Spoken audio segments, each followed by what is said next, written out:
Hey everybody, looking back to some more Final Fantasy. It has been so long since I've streamed. Or I think actually I think it's been 2 weeks. But still, it's been a while. So yeah, gonna have to say sorry about the not streaming more often, but yeah, I think I've mentioned it before, but I'm currently doing an internship, which is actually ending next week. So I'll be able to do some more streaming after that. But yeah, just haven't had as much time to do it, and since it's only one day that I've really been able to do most streams. Oh great, look. Fucker. Ban. There you go. But yeah, since I've only had like one day that I could really stream, which was Sundays, there's just been a few days where it's like, oh great, I don't feel that well, like last week. So yeah, more times where, or less streams means a higher chance of just not being able to do a stream, which has been unfortunate. But yeah, the plan for today is basically that we currently have a combo event going on, that being the Little Ladies Day and the forgetting what it's called in game, but it's basically the Easter. Those two events are currently going or happening. Actually, I should have. Hatching Tide, that's what it's called. Yeah, those two events are currently happening. At the same time, it's sort of a combo one, essentially. Thinking that I'll do the quest, get the rewards, and then we're gonna head over to Eureka, specifically Hydatos, because I have finally gotten around to actually getting to max level there. So I'm thinking of doing the questline there. I don't know how long it's gonna take. It could be anywhere from like 30 minutes to an hour. I have no clue. We're gonna do that, and then I guess we'll see where we go from there, because currently this quest and the stuff in the Eureka, it could take anywhere, like combined, it could be anywhere from like an hour in total to like an hour and 30 potentially, because I feel like this quest line, depending on how many there are and the amount of text, could be like maybe like 30 minutes to 45 minutes. Yeah, we'll see. Talk to Chili Eliapo, the princess and the egg. Chili Eliapo is looking for someone to help make a dream come true. That's probably gonna be us. Welcome, my friend. I take it the Hatching Tide decorations have caught your eye? Oh, Shauna, is that really you? I had hoped I might see you again, but I did not dare assume. Nonetheless, it warms my heart that you are eager to revel in Hatching Tide once more. This year, it was again a dream that sparked my imagination, a dream of a Gubu, massive and marvelous, standing upon the stage where else but in Ul'dah, so many malms away. Wreathed in radiant flowers of pink, the darling Gubu held in her hands an egg decorated most lavishly. Okay. And there is but one time of year when the sandy brown of that city is accented by peach blossoms in full bloom. Yes, I speak of Little Ladies' Day. The message of Mistress Eliapo's dream was clear: combine the spirit of Hatching Tide and Little Ladies' Day to create the most exciting day that Jewel of a city has seen. Naturally, we sought out those in charge of the event and brought our proposal before them. 'Tis a pleasure as always, Shauna. I see ours is not the only celebration which can boast of your selfless assistance. Mistress Eliapo's proposal was quite unprecedented, and so confident was she in her vision that she had already secured the services of a performer and his Gubu companion before meeting with us. I regret to say not all in Ul'dah share in her conviction. Many doubt the safety of such an act, which has brought our plans for Little Lady's Day to a standstill. Also, there was the thing that happened during 1.0. I believe there was basically a Google that went rampage there. The trepidation is not without cause, mind you. Some 15 years ago, a supposedly tame Google ran amok in the city streets, causing untold harm. Yeah, that's the event. When the Seneschal informed us of these circumstances, I got to thinking, we could hold a Hatching Tide event here in Gridania, with the Gubu as the main attraction. Not only would this lift the spirits of Gridania's people, but it would prove to those in Ul'dah that the Gubu poses no danger. Surely that would put any doubts to rest. In fact, the performers have already arrived. Nanada and I were treated to a display of their show, and I must say, never have I seen a Gubu so pretty and sweet. Out of all the paths forward we could have taken, this seemed to be the only one which might please all parties. I came to Gridania at once so I could act as a witness for my peers in Ul'dah.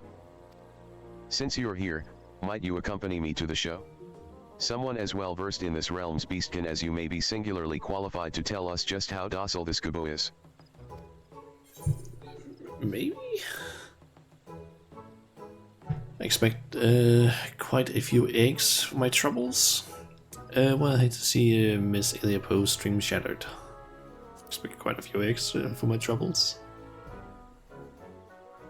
Eggs? Quite an unusual form of payment, but I believe Mistress Eliapo has plenty. Regardless, the look on your face says you agree to my proposal. Many thanks, and I look forward to what is sure to be a fascinating show. Well then, all is settled. The show of a lifetime awaits at Bent Branch Meadows. You had best not tarry. Agreed. Let us make our way there and speak with Aldmund, the performer in charge. Oh, I can hardly wait. Bent Branch Meadows, I believe, is in Central Shroud. I think that's the case at least. Yep.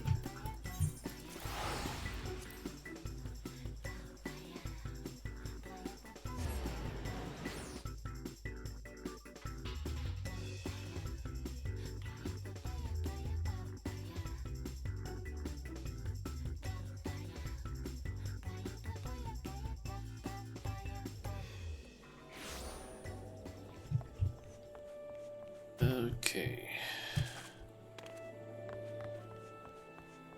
There's the pink Gubu. And the... I still don't know how to pronounce that other part of the word. Elmond.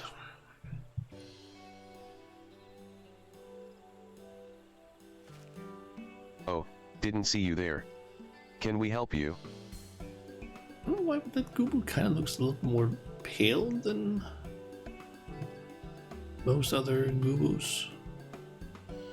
Could also be misremembering, but I feel like they have more of a like gray, like darker gray, greenish color to them. Greetings.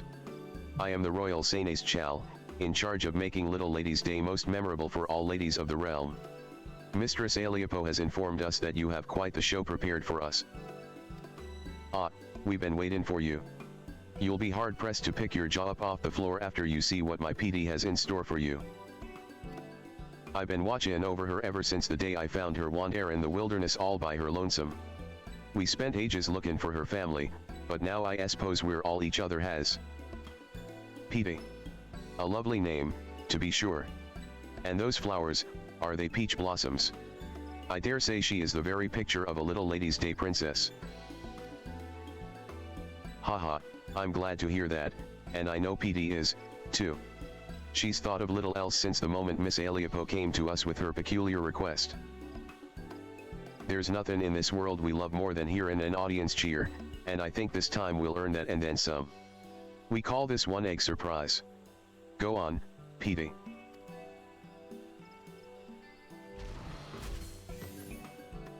Aww. Little bunnies. That was astounding. Impressive, ain't it? And all it took was a few glamour prisms. Course, that wasn't where the genius was required. It took us days and nights of racking our brains to figure out how to capture the spirit of two celebrations. In the end, though, I think we did about as good a job as could have been expected. Now here comes the rub. Ever since we arrived in Gridania, PD's been a little on edge. Hate to see her like this, but I think I've figured out what's causing it. As you just saw, she's got no problem performing in front of an audience of two. But when a whole gaggle of revelers showed up not too long ago, she just froze up. I see. She must not be used to such large crowds. Luckily, I managed to save the show by climbing atop her head. That set her mind at ease and helped her find her courage. But I ain't as young as I used to be, and my knees are already crying out in protest at the prospect of climbing her again. So we're gonna be riding her, I guess. But you, on the other hand, I reckon you've got plenty of malms left in those adventurers' legs of yours. Might I trouble you to join our merry troop and support PD during her star turn? All you have to do is climb atop her and head toward the crowds. Show them our act, and tell the spectators to come to me for an egg of their own. Still plenty to go around.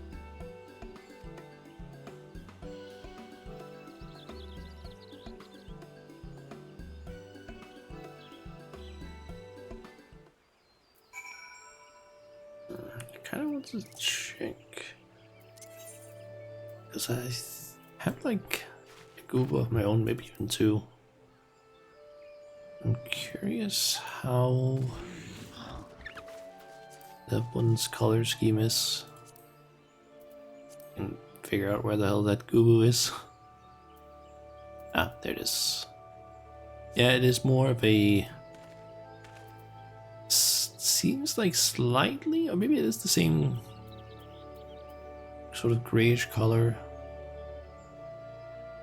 Kind of looks like it should maybe be like a slightly gray one, but the like a green moss, I guess, on its back is now just the like cherry blossom petals. Trust me, PD'll love having you aboard. Now's our chance to get these eggs into the hands of the eager Gridanians. She's too timid to wander off on her own, so if something else demands your attention, she'll make her way back to me. Now get out there, and give Gridania an egg surprise. Okay. So, as the ladies, Senechals and fellow Gubus alike with egg-related arts. What did I just see? Ah, this must be that performing Gubo I heard so much about. Good show, good show. I think I'll get an egg of my own to remember this by. Okay. Curious Lass.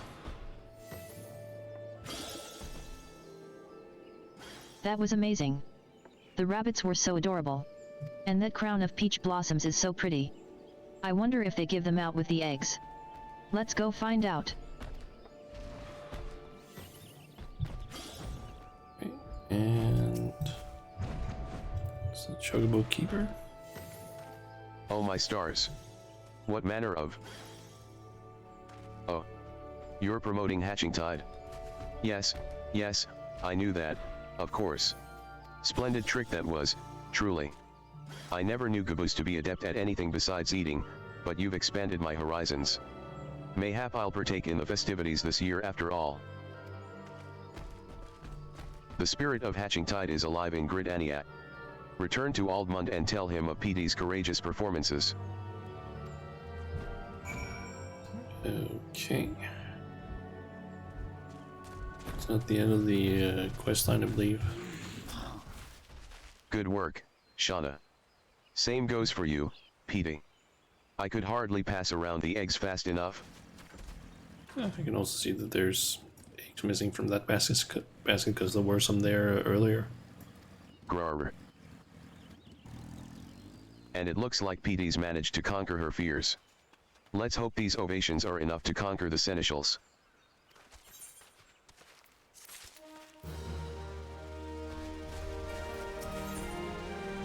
Okay, Petey in pink. The royal seneschal has reached a decision. Look at the PD horn.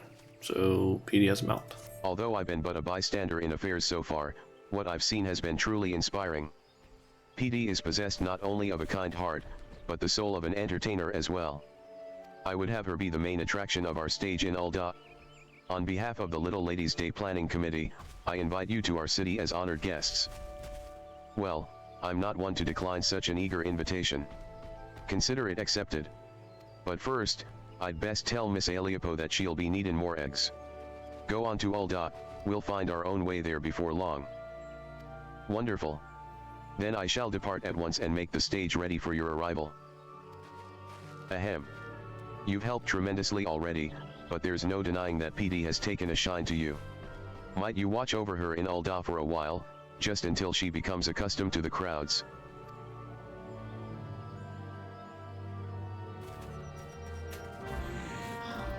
Okay. Eagle is send a child over where he usually is.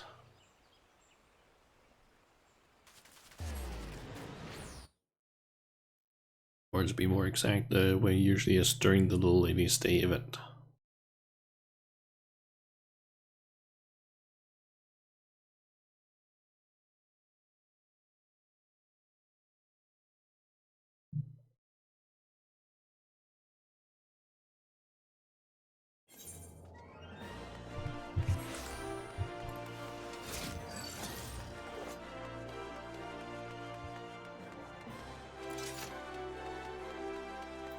There he is.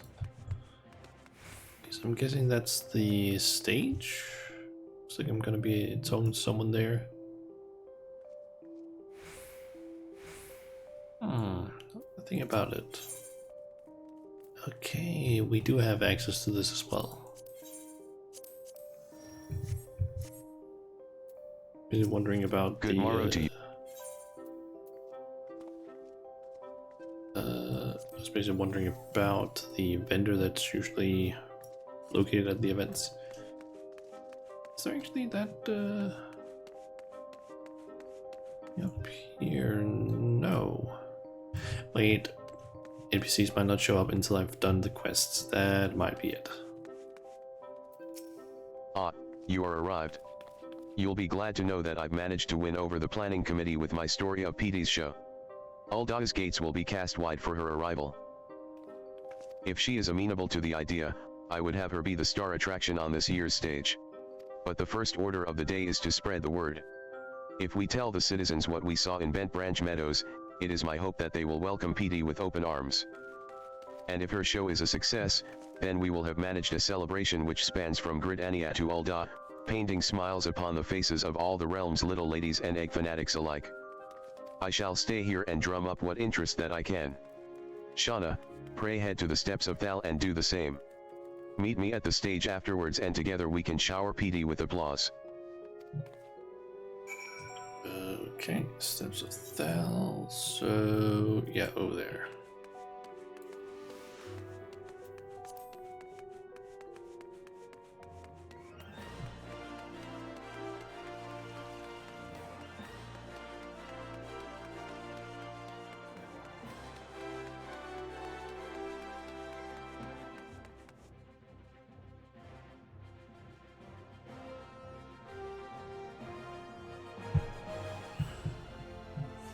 See, looked like, could be wrong, but I looked like two of them were on like the outer part.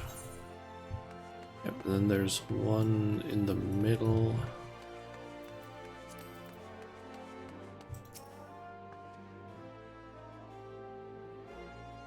A good book performer? Aren't they dangerous? I suppose a friend of mine was raving about the show she saw in Gridaniat. If it's the very same, I suppose it's worth a look.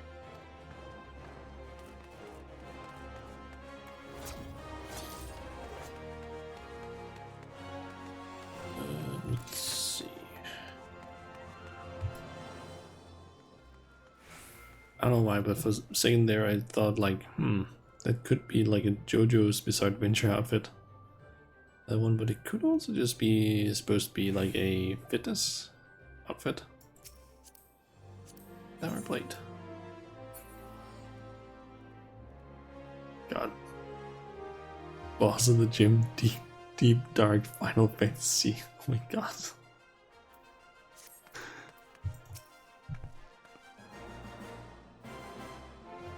Akubo, here in Ulda? That dredges up terrible memories of the rampage I witnessed as a child. How do you know that won't happen again? Have you seen this Kubo with your own eyes? I wrote it. Yes, and she is as tame as, or as gentle as a tame chocobo. Brought countless smiles to the people of Gridania.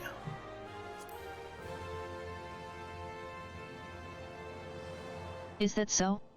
Well, I see no reason why you would lie to me. Very well, I shall go. Perhaps in this way I can conquer my fears.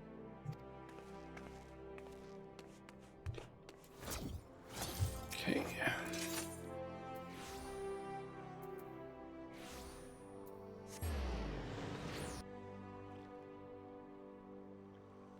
Guessing it's on the lower part of the Steps of Thal and not the like upper part where the royal chambers are and whatnot. Nope. It's down here.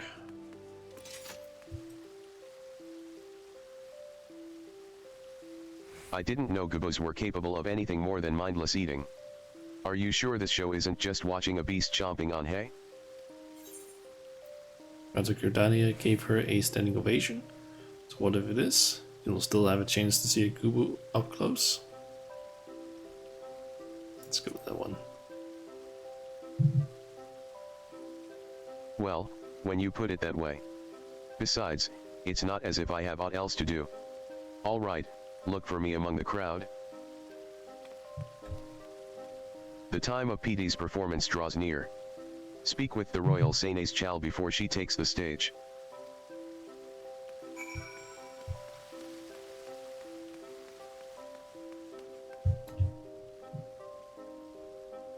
I wonder why there's those birds. Another place I don't remember seeing those before.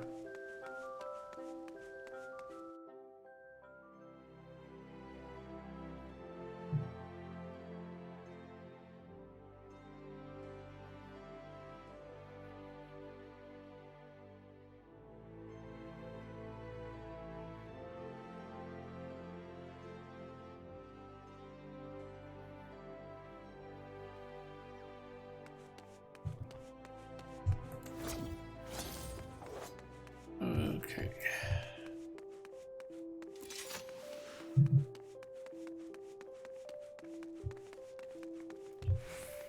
Ah, the songbirds are out on stage.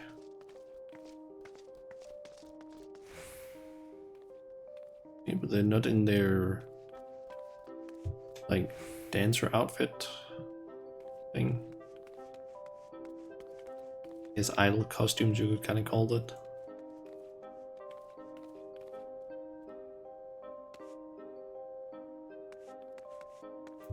Well, and it looks like PD is a bit afraid. This crowd's got even my knees shaken. I can't imagine what PD must be feeling. My thanks, Shauna. It seems word has spread even further than I had hoped. And while this is cause for celebration, PD appears to be intimidated by their expectant gazes. Course, you could just hop up on her head and she'd calm down just like that. But we can't lean on you forever. Why don't you rally her spirits with some encouraging words, Shauna? Seems she's warm to you, and I reckon she'd appreciate whatever you have to say. Okay.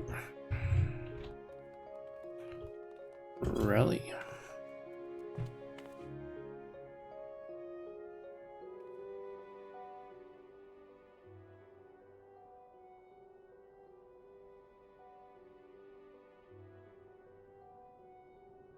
Truth be told, this is her first time performing alone in front of so many people. I can see why her legs won't listen to her heart. Remember how happy you made everyone in Gridania? Don't worry, PD. I'm right here. Ladies' Day needs its princess. Yes, let's go with that one. Grr.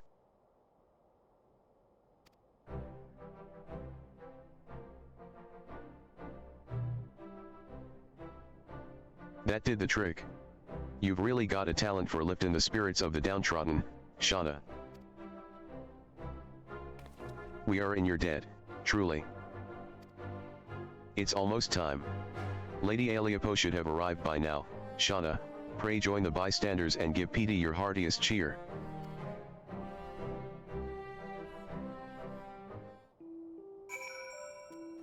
Okay. Wait at the destination as soon as it loads in. There we go.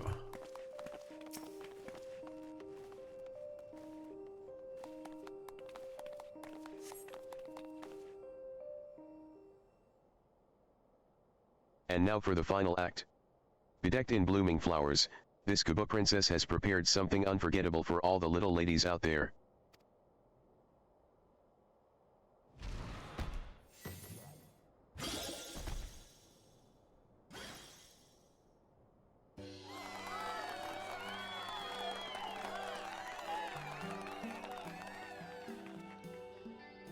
This is just how I envisioned it in my dream. And to think I ever believed Kubos were naught but wild beasts. Oh, I simply adore her. If Hatching Tide is even half as thrilling as this show, I'd best catch the next airship to Gridania. Heh, all's well that ends well. The little ladies get a great show, and Hatching Tide gets more egg seekers. Their smiles are like so many flowers in full bloom. Petey will be the talk of Ulda for moons to come.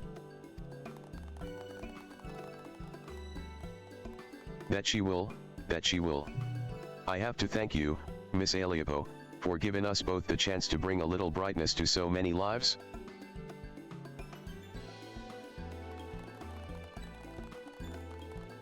Okay. That's gonna be the end. Looks like it might be.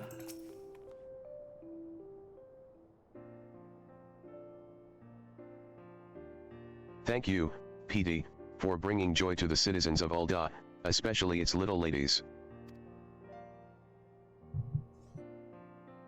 That was better than I could have imagined. Hatching Tide and Little Ladies' Day both will be remembered as the highlights of the year. Couldn't have done it without your help, Shauna. We'll both be looking back on this experience with fondness for the rest of our lives. Speaking of which, I've got to thinking maybe it's time I leave this performance business behind me, and let Petey spread her wings. I think she'd be more than happy by your side, if you'll have her. As for me, I have it in mind to find a place to settle down and rest these old bones. I'd hate to tie Petey down just when she's found her passion. If you bring her along on your adventures, she'll be able to deliver smiles to corners of the world I've only heard tales of.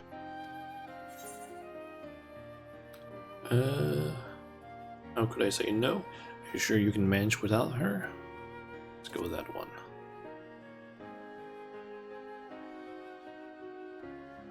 Can't deny I already feel the tendrils of loneliness tugging at my heart, but they'll lose their grip so long as I know Petey's with you. I look forward to hearing of her exploits as I while the days away.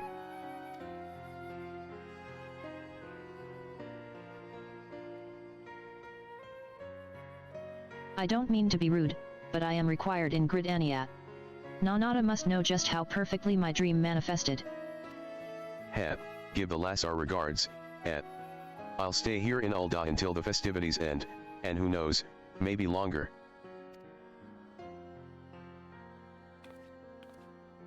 And with that, allow me to thank you personally, Shauna. No princess in all the realm could have asked for a more devoted Sanes Chal. And that includes Petey. Seeing you dote upon her so dutifully reminded me why I volunteered for this position in the first place. Although Petey's show has concluded, Little Ladies' Day has not. Pray enjoy all that we have prepared. And don't be a stranger in Gridania, either.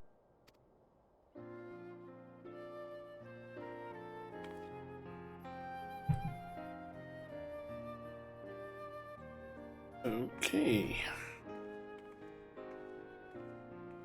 do wonder if I'll be able to spot NPCs around places now.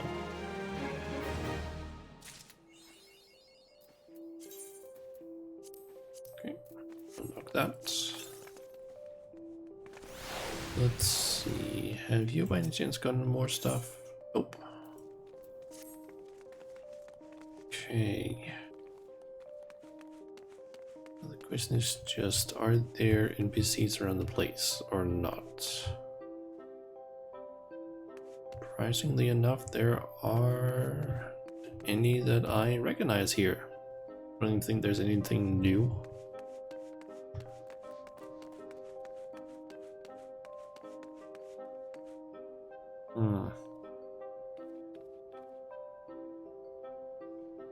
I think there's usually NPCs that show up. Who knows, maybe it's back in Gridania. I feel like there's usually at the end of most of the events, there's like at least a few small NPCs that show up. Depending on how many quests you've done or what quest you've done.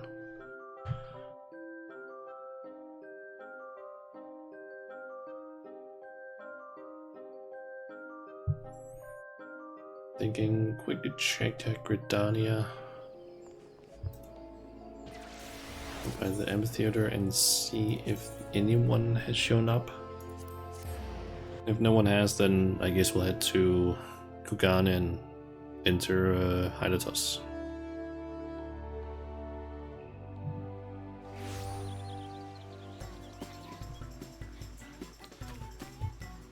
Okay,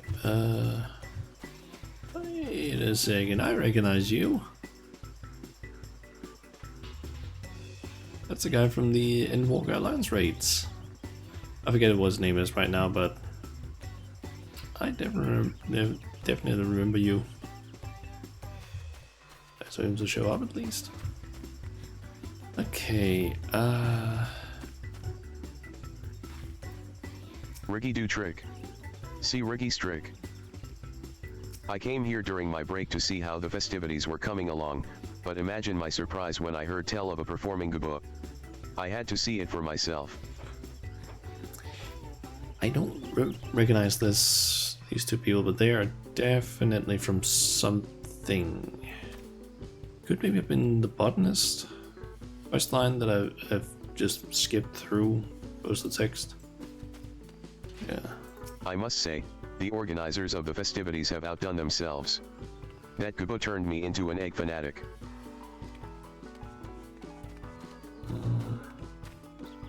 The sylphs had a bit too much fun last year, so we've put tonberry eggs here and there to keep those tricksters away. Looking at them now, though, I only hope they don't scare away more revelers than sylphs. That's why those things were around the place. Eggs. Tonberry eggs.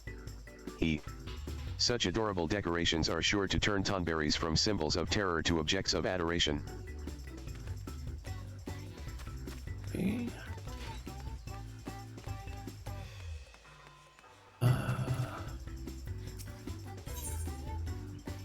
That's the same ones as usual. Are you two just always here? 'Tis good to see you again. We're using Gridania as our base of operations, honing our skills while offering our assistance to the guilds as they require it. While we may enjoy a comparatively peaceful life at present, it does not mean that no trouble is afoot. There is no rest for the Scions. I could be wrong, but do you two just stay here always? Because I thought they were here because of the what's that thing called again? The Valentine's Day event. Because I spotted them there, but they're always here. How I miss Hoary Boulder. I longed for the day I could have a brother on each arm, but it seems all that dreaming was for naught.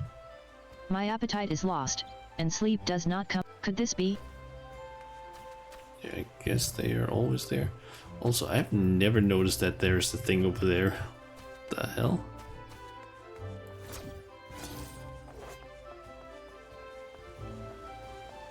is this? Hey, Shauna. Have you seen our mount? Here Marmaduke said we can keep it here for everyone to see. A shame Miss Adelaun isn't here to speak with all the people who stop by. I'll have so much to tell her when she gets back, and show her as well. Thanks to all of Guildmaster Jiva's teachings, I bet I'll even be able to make an animal mount all by myself by the time she returns. Okay, that might have something to do with the leatherwork questline. Like, I've done all of the quickly duties, New Game Plus. I have done all the crafters and gatherer questlines. I skipped everything in them.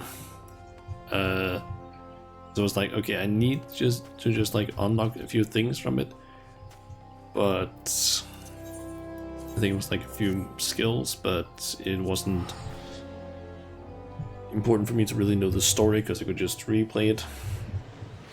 And I'm also thinking of possibly replaying them or going through the stories while streaming at some point. I don't know when.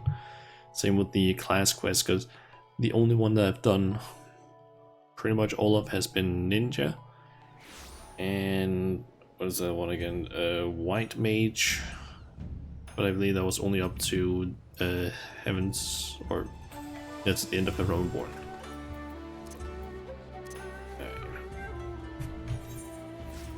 Just gonna switch over to Warrior and put on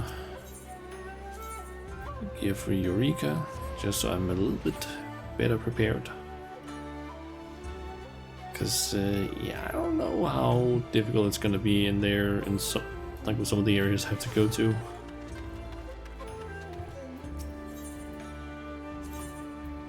Okay, so Hydatos.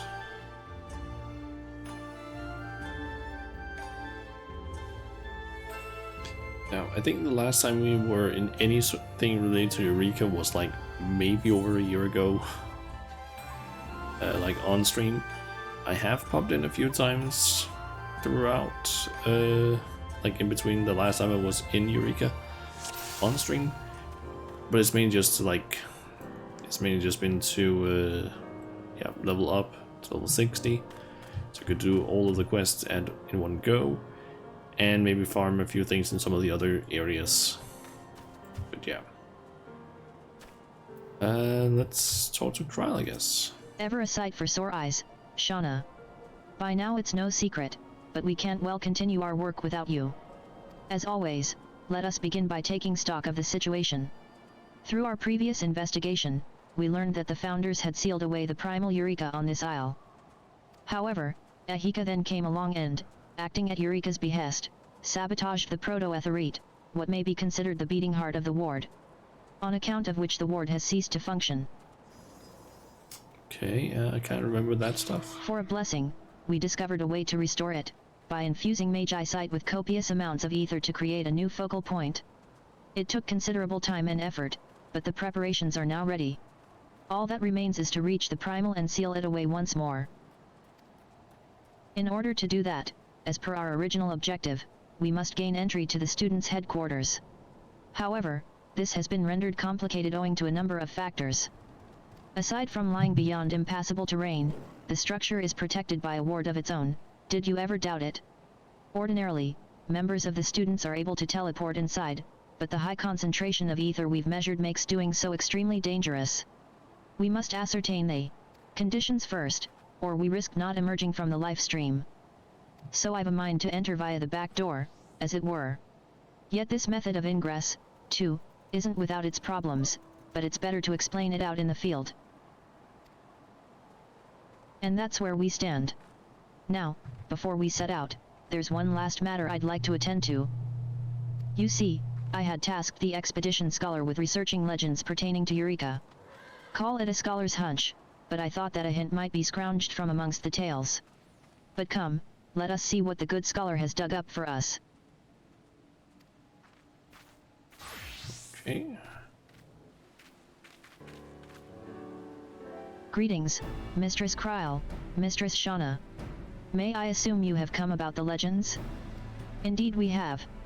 Did your efforts bear fruit? They did, I'm pleased to say. First of all, it must be noted that there are several legends describing the Forbidden Land, Eureka. Despite their many divergences, however, all are united in one detail, that Eureka was a repository for transcendent weapons hidden beneath the Crystal Tower. Combining this fact with your account of Eureka's avatar forging a blade for Master Ahika, I'm led to conclude that the Primal possesses the ability to create weapons. Weapons forged by a Primal, put in the hands of mortals. What could possibly go wrong? In her visions, Mistress Shauna heard the words exposure places the bearer's very soul at hazard, did she not? I take that to mean that those who wield such weapons are at risk of becoming the Primal's vessel. This calls to mind Urianger's report on the dark divinity, Odin, and his sword Zantetsuken. The Primal was not the rider, but the weapon. Odin is said to have appeared during the age of the Alagan Empire. It may well be that Zantetsuken was forged by Eureka. Recognizing the danger, the Alagans sealed Eureka's weapons beneath the Crystal Tower. And this gave rise to the myriad legends of a Forbidden Land. Curious, though.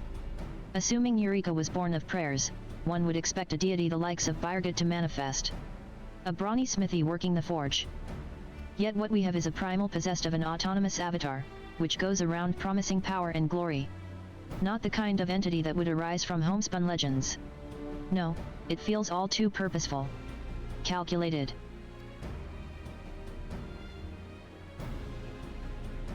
But such musings are for another time. I have some few things to prepare in order to make use of the aforementioned back door. In the meantime, would you go and pay Gerald a visit? I will. I understand he's devised yet more ways to ease your labors. Come and find me when you're done speaking with him. A moment, Mistress Shauna. There is one more matter I wish to speak with you about. Oh. It pertains to the members of the students believed trapped inside the headquarters. We've been speaking of rescue, but based on what we know, that may be an overly optimistic view. The concentration of ether we've measured inside the tower is, to be blunt, not conducive to life. Certainly not over long periods. And all this time, there's been no observable movement from within. Of course, the students are knowledgeable and skilled folk, and they may have found some way to survive. But even as we cling to this hope, we should prepare ourselves for the worst. Forgive me for bothering you with gloomy talk. I won't keep you any longer, pray go and seek out Master Gerald. Okay.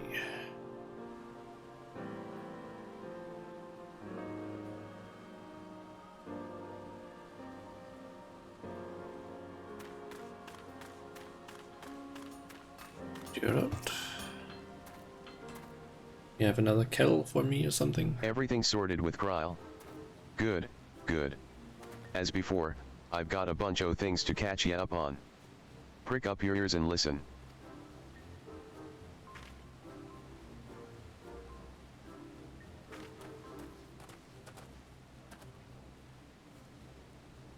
First, regarding the logo's manipulator. We've improved the vials we use to store transubstantiated names, meanin' ya can carry around more o' the stuff. The expedition alchemist can tell ya all about it.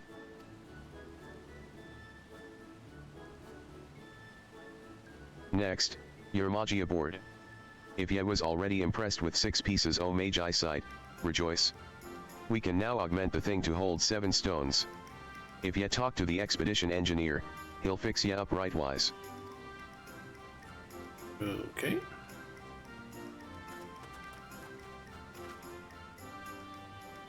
And last but not least, me favorite topic, no, not me goddamn deads, ya cheeky bloody sod. Weapons. I've found a way to make your weapons even stronger. If this tickles your fancy, ya Jews let me know. Ah, and while you're here, Drake, get your arse over here and tell the woman about the logograms. He said that there's a few more. Madam, I am pleased to inform you that we have discovered new varieties of logograms here in Hydatos. It was. Certain combinations of these may yield heretofore unseen names, and I encourage you to experiment with the logograms you come upon.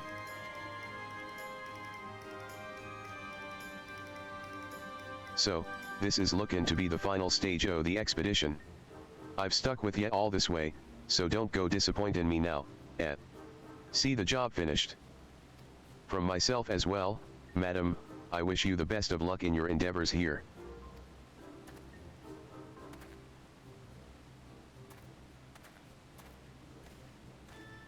Right, everything what needed sayin's been said. If ye want to know about weapon enhancement, we can talk now. Otherwise ye can piss off back to Kryl. Upon recording 56 or more unique entries in your logo's action log and speaking with Drake, you will be able to acquire new items. Please be advised that these items will only become available after you have gained access to the Eureka armor offered by the Expedition Artisan in North Point. Okay.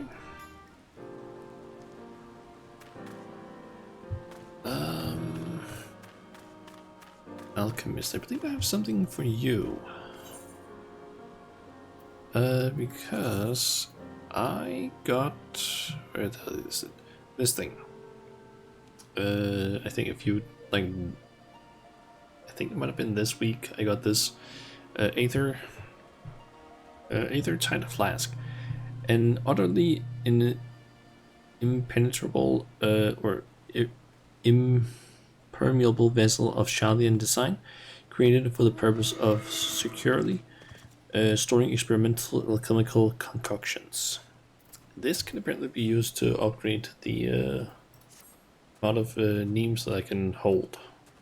I can indeed prepare a sturdier vial which will allow you to safely carry a greater number of transubstantiated neems, but I must first be furnished with the proper component. The receptacle you have there should do nicely. If you might surrender it to me for inspection.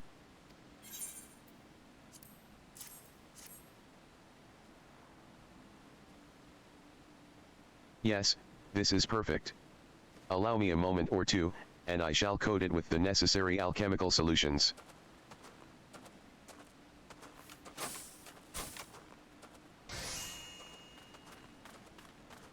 And 'tis done. Now you may carry another mnemonic potion in your pocket, as it were. And yet, I do believe there is still room for more. Bring me another suitable receptacle, and I shall repeat the process for you. You have expanded your logo's actions window to 4 slots. You can repeat the expansion process 2 more times. Nice. Hey there, Malt. Welcome to the stream. Hydrate. Okay, I will. Posture check. Okay, and stretch.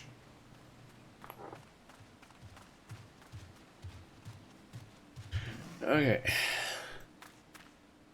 Yeah, welcome to the stream. If you're wondering where I am, I'm currently in some side content from Stormblood. So yeah, there might be a few spoilers related to that content. It's basically some content called Eureka. This is the last area in the in that questline, but it's not really super relevant for stuff in the main story. It might be like a few things that they mentioned, just letting you know, because I really don't want to accidentally spoil someone who's just starting the game. Let's see, I need to talk to Kryl some more. Everything sorted with Gerald? Excellent. Let us set out at once. Is what I'd like to say, but I'm afraid I need more time to complete my tasks. Rather than standing idle at camp, though, may I suggest you acquaint yourself with the area outside? I should be able to complete my tasks meanwhile. If kind of get it in an hour or two. Okay, fair. I mean, as I said, it isn't super important for like the main story. It's like a completely just side thing. Like it's like 4 areas that you can go through and just do a bunch of like side content, get some mounts, cool looking armor, so-called relic weapons from Stormblood. It's basically just that. You may continue the Eureka expedition upon... Alright. That was just the introduction ones. Now it's the 51 quest. Apologies for the wait. We now have everything we need to make use of the back door. To be sure, there's still a couple of things that require doing out there. First, let us head to the central columns.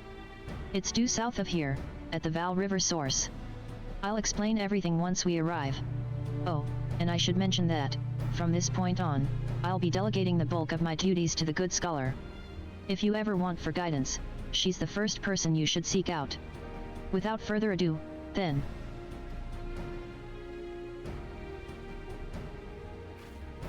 Okay, someone is drilling, it sounds like. One of my neighbors.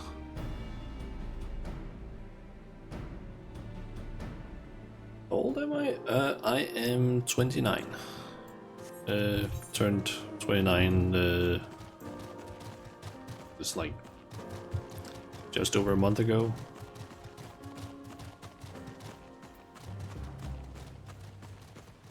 Yeah, let's see. We need to head down there. I think I shouldn't have to worry about any enemies apart from a few that's like over here.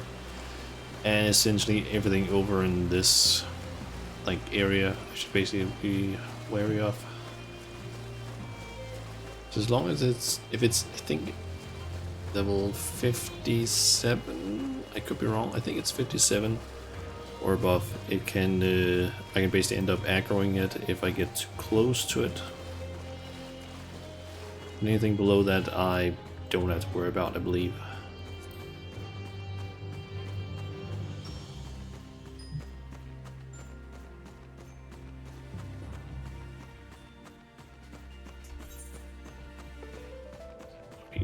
Open this up.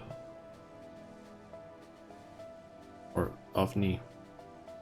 Nah, I'll skip it. Now I'm curious about the tracker that is currently up. I'm just going to pull that one up so I can see which enemies are currently, you know, wait, what?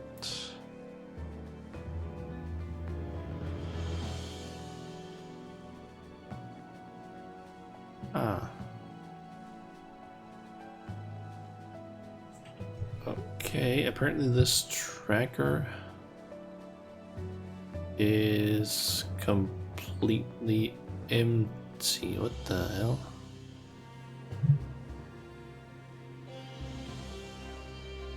It doesn't have any information on what?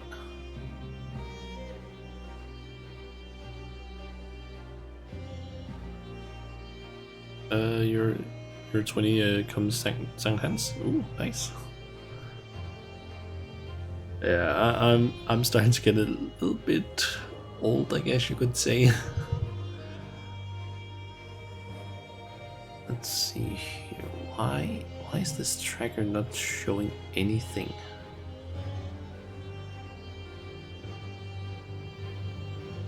No one used this tracker for anything. Maybe it's just really new, I don't know. Basically what I'm looking at is a website that someone has made, I think back when this whole bit of content came out. It's basically a thing to like just keep track of what of these notorious monsters, as they're called, when they have spawned. Basically people can just check them off as being spawned for that instance. But apparently no one has updated it or has noted down anything, so maybe it's just because this is a new instance.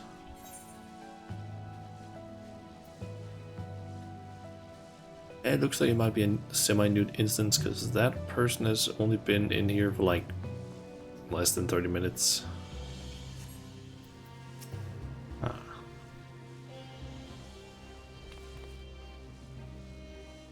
You okay, Kral? Once again, I'm reminded of this isle's dangers. And how much of a boon you are to our efforts. Hey there, Fabo. Welcome to the stream. Without the lessons of your field investigations to draw upon, I don't think I would have made it here in one piece.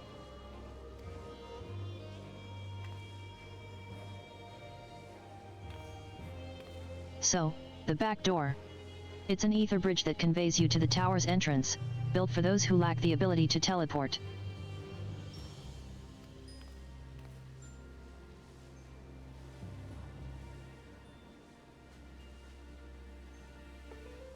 It's usable only by those with special permission, and right now it's not usable at all due to the obstruction in the live stream. In order to restore operation, we must repair the 3 sets of columns of the ether bridge. Okay. This requires that we seek out spots of pooled ether.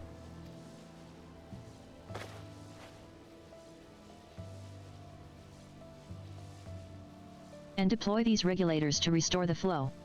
I would be grateful if you could assist with this task. According to my readings of the nearby area, the ether has pooled in 2 locations along the river source, one in the north and another in the south. I will search in the north, if you would do likewise in the south. You should have luck looking east of the ether bridge foundation. Okay. Is it gonna... No, it doesn't give me a marker. So, ether bridge foundation. So, east of that.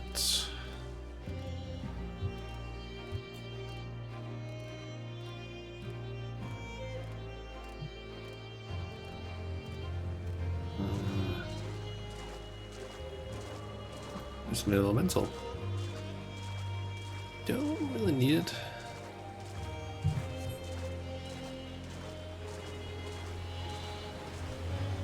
Hey, see you around, Malt.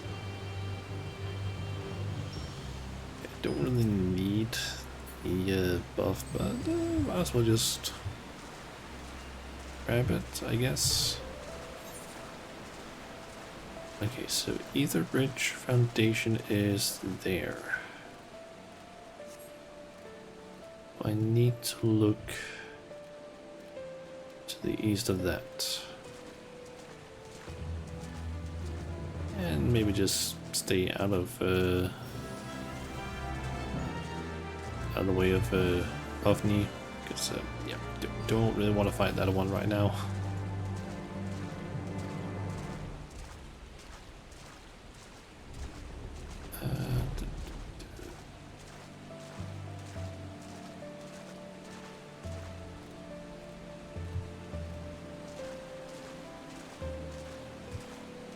I think about it, I could also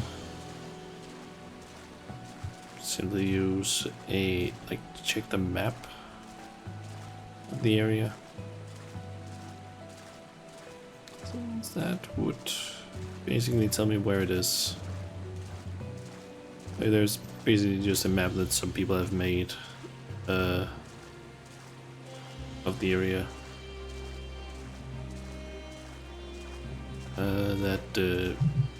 Yeah, people can just use to basically figure out where things are.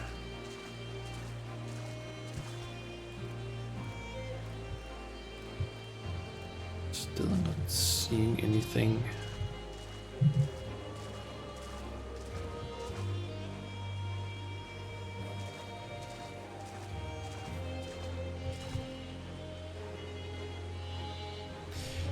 Yeah, I think I'm actually just gonna go with the map.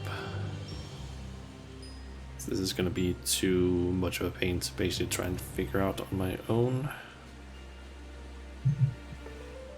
because it's not obvious. Yeah, I can see that I went completely past it. The area that I'm supposed to be at is like there. Stop cheating. It's not even cheating. This is literally something that most people that do Eureka use, because this entire map, it has no like a lot of these quests have no markers, and all you get is like similar directions, but it's not always obvious that, oh, you're supposed to go to this place. Like, I'll try and use it as little as possible, but if I feel like I have no clue where to go, I'll look at it. I mean, in this case, I overshot the area quite a bit. Just because most people drink tea doesn't mean you have to stay at coffee. That's the thing, though. I do drink tea because I'm not a big fan of coffee. Granted, I haven't had a lot of coffee, so yeah. This was the thing that I was supposed to have seen.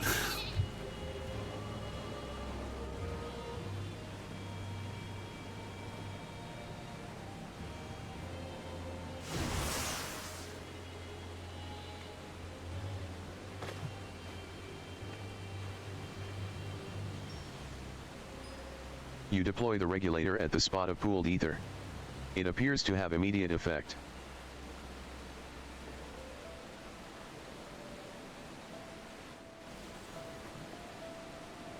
Okay,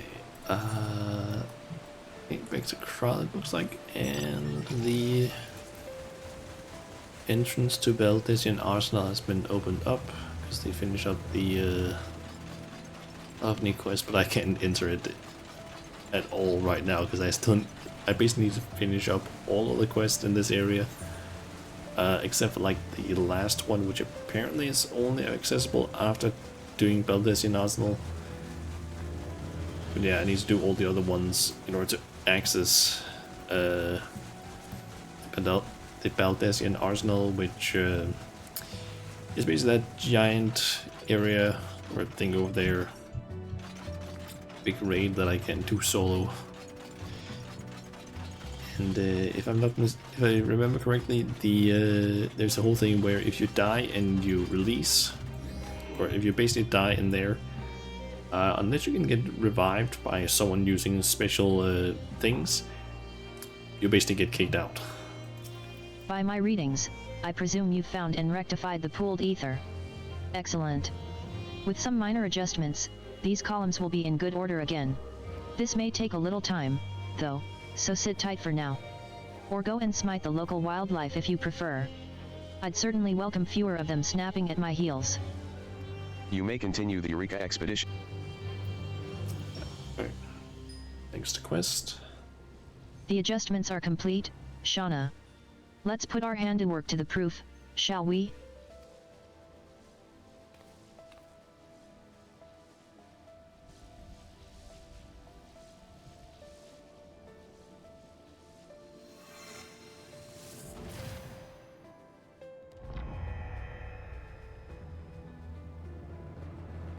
Yes, everything appears to be in order.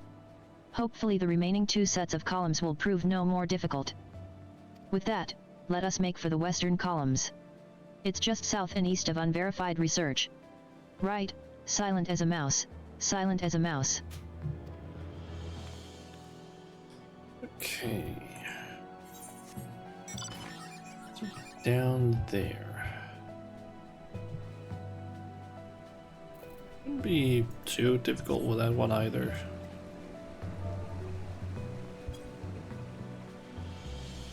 At least in terms of getting there.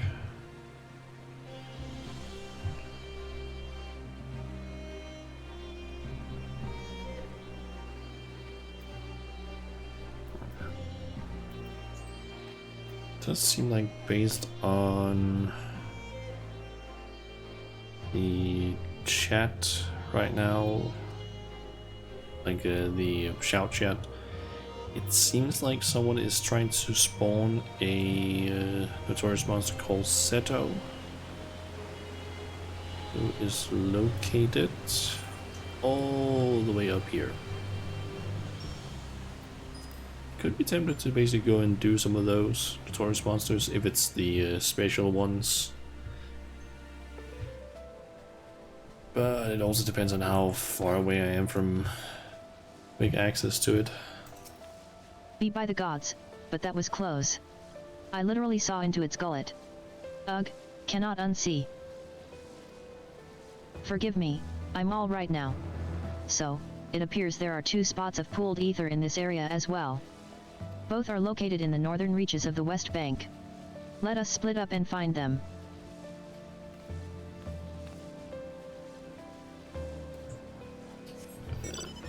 Okay. Ah. Good quest there.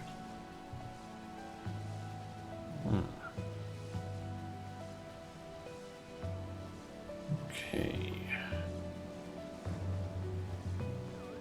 It's just head north. I believe, yeah, most of the enemies here, except for like right along the western part of this, they be the only ones that could really pose any sort of danger to me.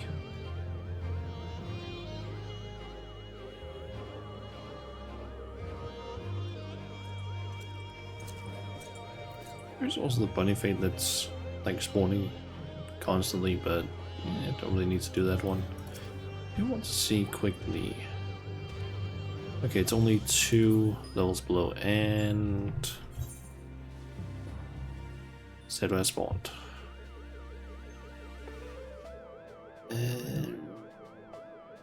Let's see, pull time is 25. From the looks of it.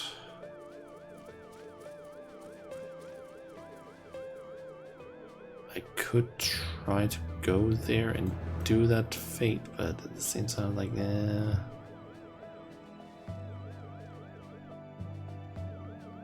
actually just noticed, can you climb up this thing? Like, I've been around here several times, but I never actually noticed that. Oh, that's actually where I need to go. Like, I've run around this area so much in the last like week and a half. Never even spotted the fact that you could actually climb this thing. Alright.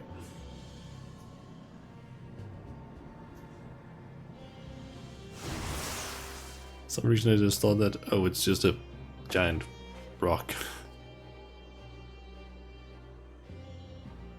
You deploy the regulator at the spot of pool. Okay. And then I just need to head down to Kryl again. You know what? I have 3 minutes to make it there. Should be able to do that.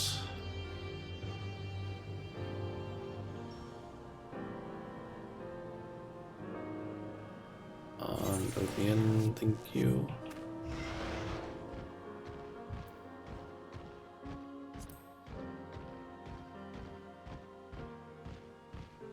I need to just be careful with now is the fact that all of the enemies in that area are level 60 plus, which means that they can easily get aggroed onto me. So maybe teleporting there would actually have been better. I don't know.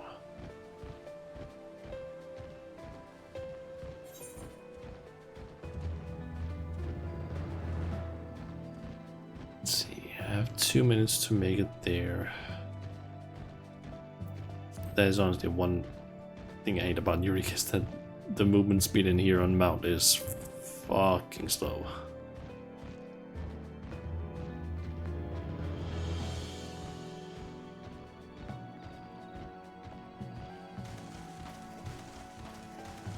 I just need to try and avoid enemies as well as I can.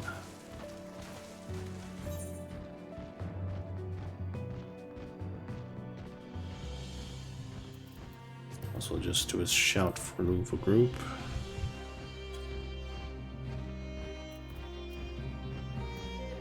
Hopefully can get an invite.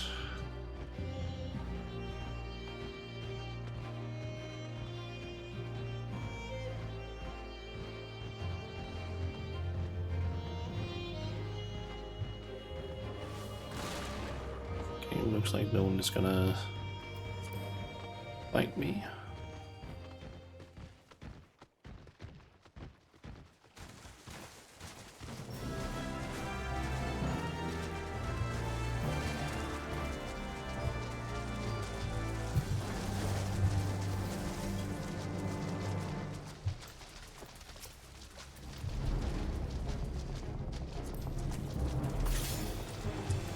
this. I don't have anything better.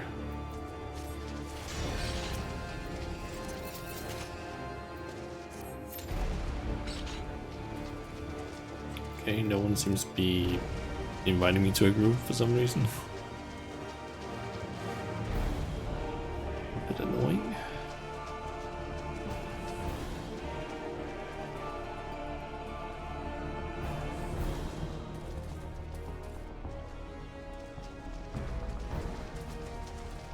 People just AFK or something. So I'm pretty sure we have more than just like in only 2 groups.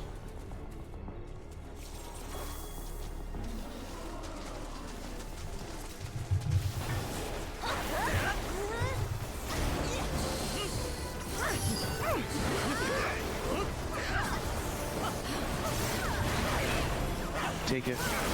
This power of mine. So move that thing for now.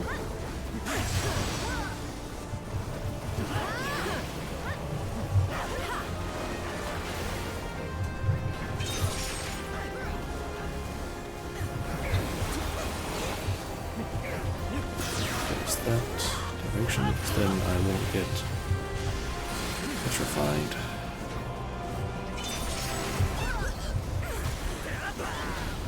Extra careful since I don't have anyone that potentially heal me since I'm not in a group.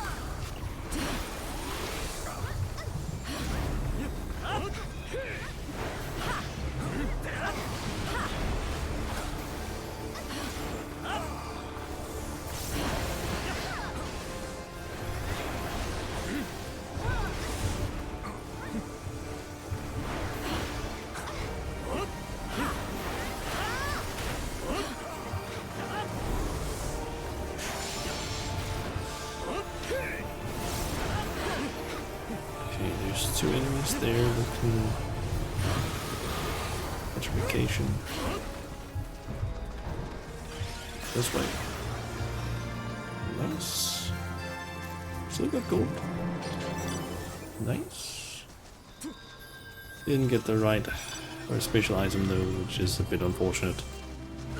This way can basically drop an item that can be used along with 2 other items to upgrade your magicite wheel. This thing down here. So you can basically have 1 additional placement.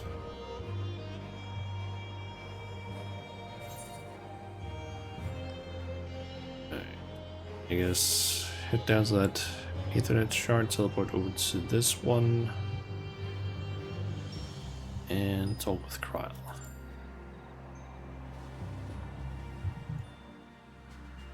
As long as these I can sneak past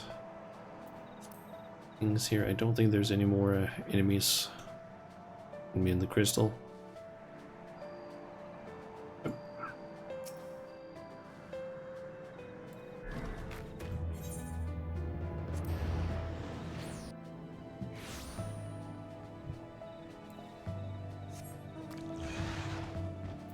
Guessing I need to go over to the one all the way over there.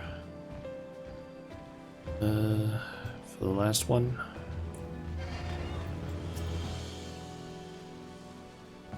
There you are, Shauna, and I see you managed to locate the other spot of pooled ether.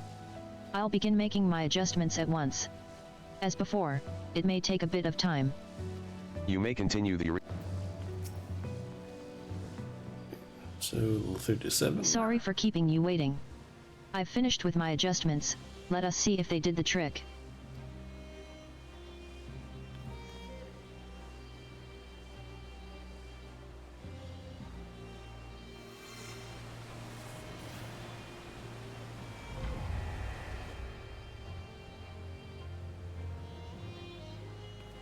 Good, no dramas here either. That leaves us with just the eastern columns. As the name suggests, they're located on the eastern bank of the river. Off we go, then, and no more harrowing encounters.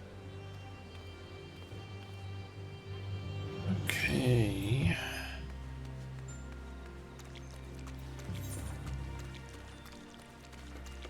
over there. And the nearest teleporting point is in dangerous territory. Great.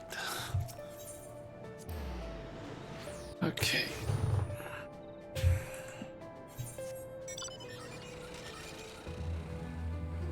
Time to be as sneaky as I can possibly be here. Granted, I could technically fight some of these enemies, but I can't like deal with more than maybe one or two at once. As long as I just don't end up in their line of sight, I should be fine. Unless it's one of those enemies that can also be aggroed by sound. Because there are some that do that.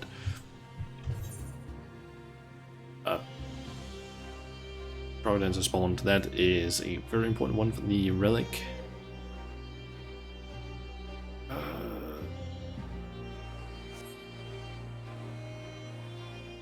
think the whole time is probably going to be something like 25 as well, so I can quickly...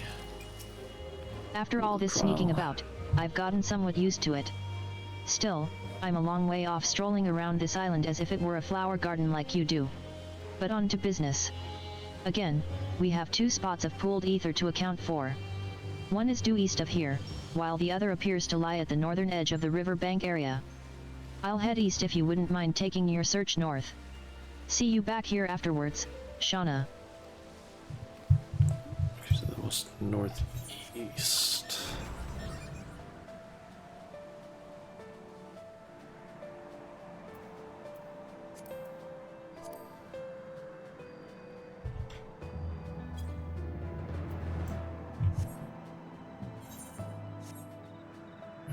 Hopefully someone will invite me to a group this time.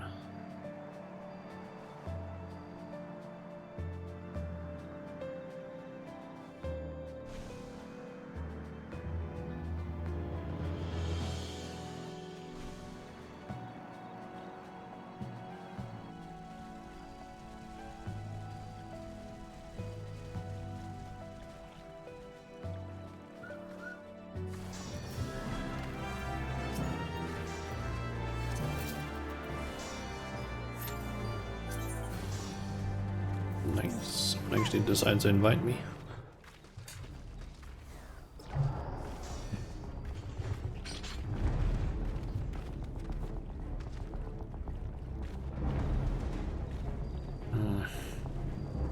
Yeah, this is basically the big bad notorious monster in this area that drops the upgrade item. Material.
We're apparently going with a 25 minute left old timer. So around a minute and 20 seconds.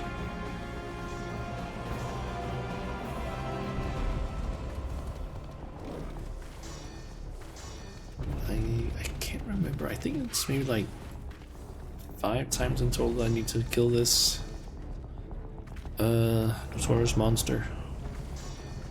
So far I've done it once. Also I can see some people here that like this warrior, and I Yeah, this warrior, they both are wearing the armor set from here.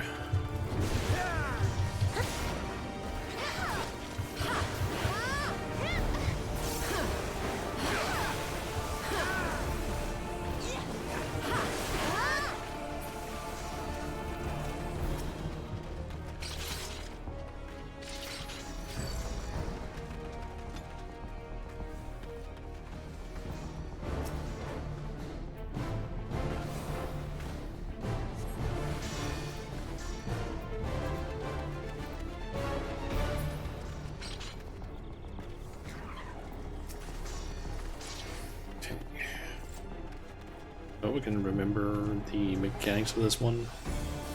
I've only beaten it once before.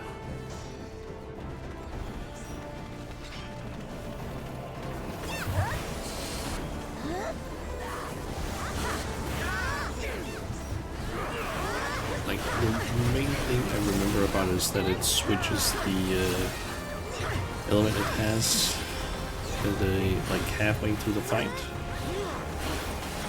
Something like that.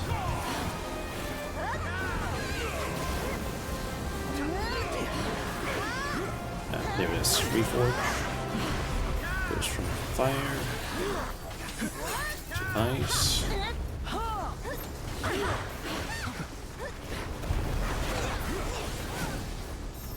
It jumps up where? Okay, there, and there. Okay, so everyone just moves out here.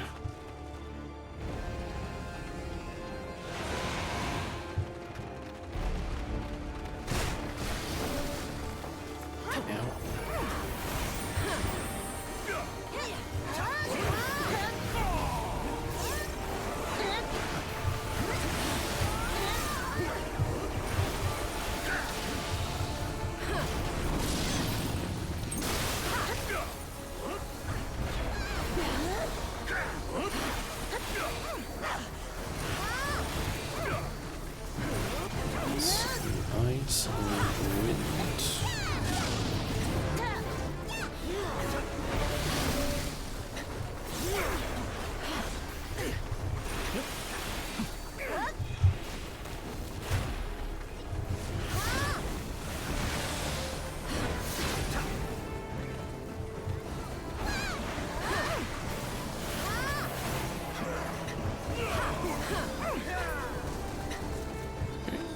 Go. And got 3 of the scales. Okay. So you need to head to the northeast now.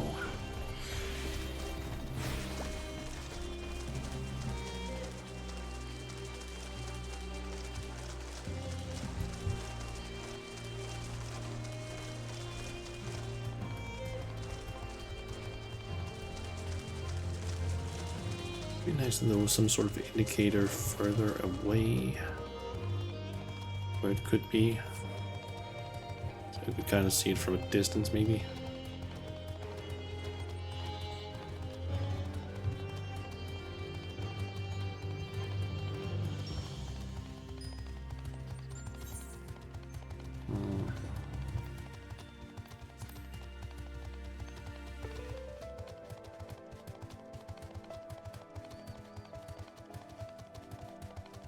The way people did this before the map was fully constructed was just to, I guess, run around randomly.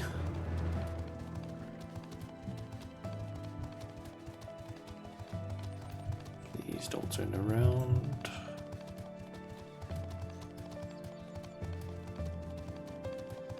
Oh, there it is.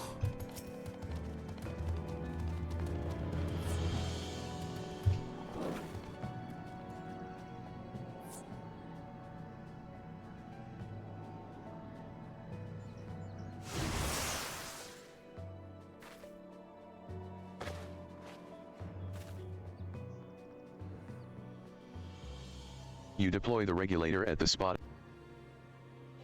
Immediate effect. Okay. Back down to Kral. And I think the safer option would maybe be to just go out into the water area and then just follow that down.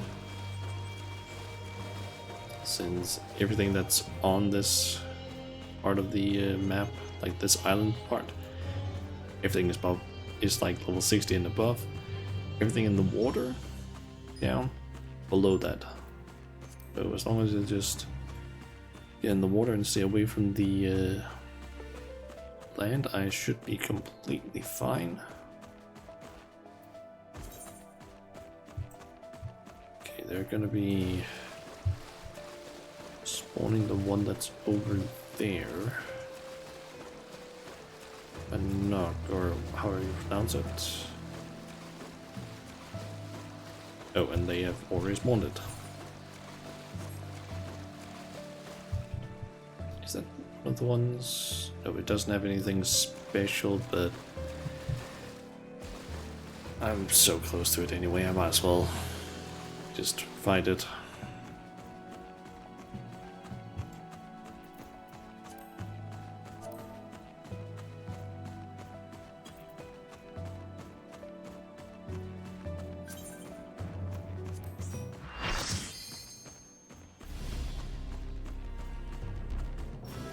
I don't think I've fought this one yet, though. It definitely doesn't seem familiar.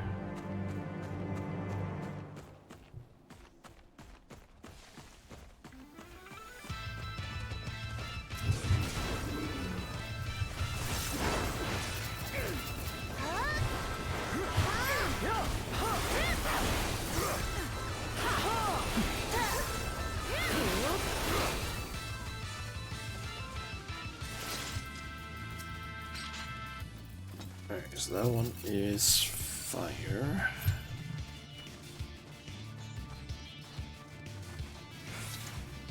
We did try and search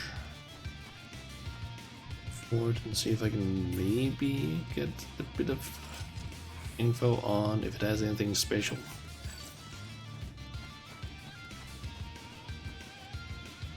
Nope, doesn't seem to have anything special about it. Although it does apparently drop, or at least have a chance maybe to drop a Hydatos cluster, which is used to make the etheric stabilizers. Which I think is one of the things you need to basically enter the Baldesion arsenal.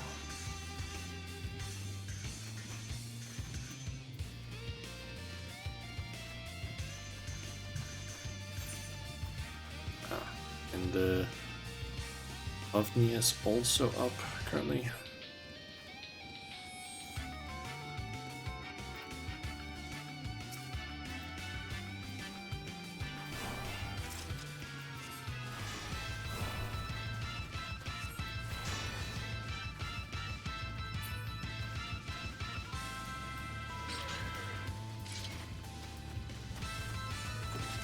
Looks like people might be considering pulling it. Yep.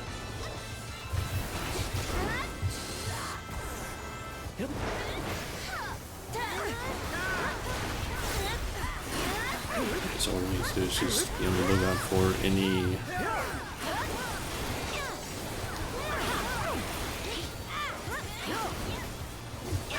okay, we got fire orbs and blaze.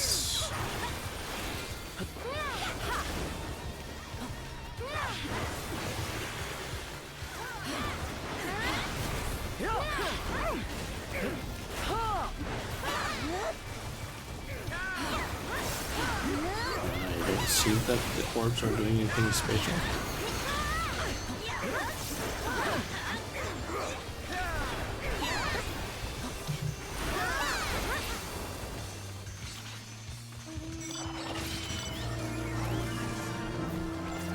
Nice. What is the loading grab?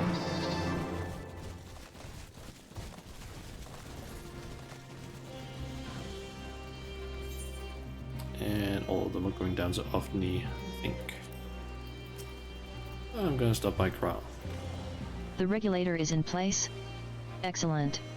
As before, I'll need to carry out some adjustments. Pray bear with me a while. You may continue. Okay, the little 60 quest. Apologies for making you wait repeatedly. I'm pleased to say I've completed my adjustments, and with even greater care than usual. I don't even need to try to know that this will work.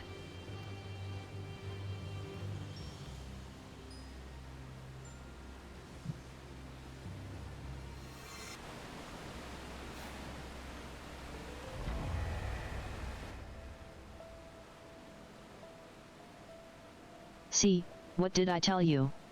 With all 3 sets of columns thus repaired, the ether bridge should be operational again. At long last, we may enter the tower. I've taken the liberty of granting you permission to use the bridge, so we may make the crossing at any time. Come, let us make our way thither.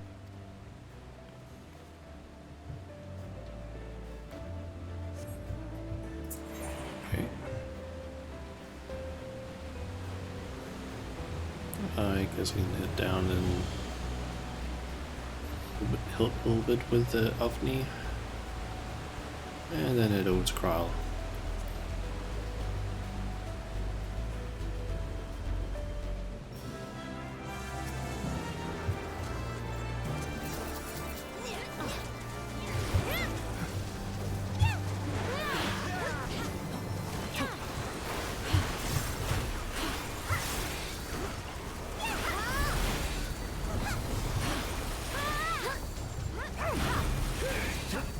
Away from that player, they have iron shower on them.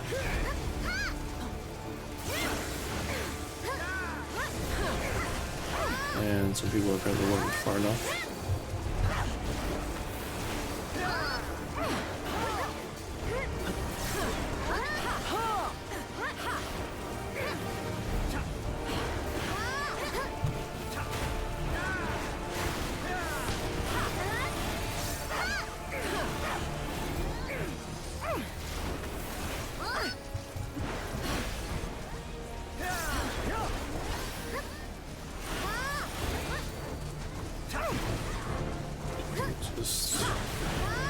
We're staying very far away from that unit right there.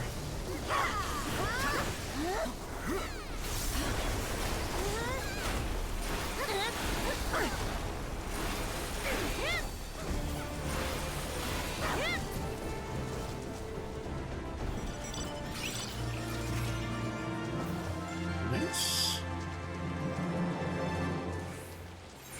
And I don't think anything else is marked. Alright, let's head over to Kral, and I'm guessing this is gonna unlock Baldesian Arsenal for me. This is it, Shauna. The path to the tower lies wide open. Within, we are like to encounter both Ahika and Eureka's avatar. They won't allow us to simply walk in and restore the ward, yet that is precisely what we must do. After all of our toils to reach this point, we cannot stop now. Let us go.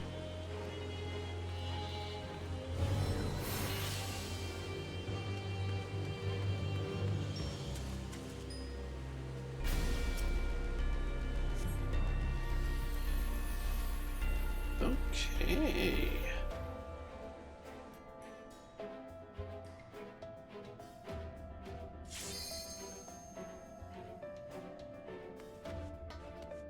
Ah.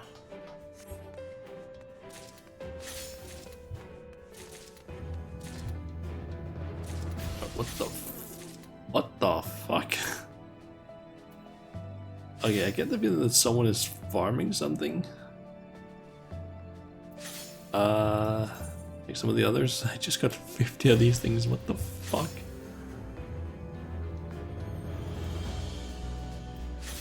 What the shit?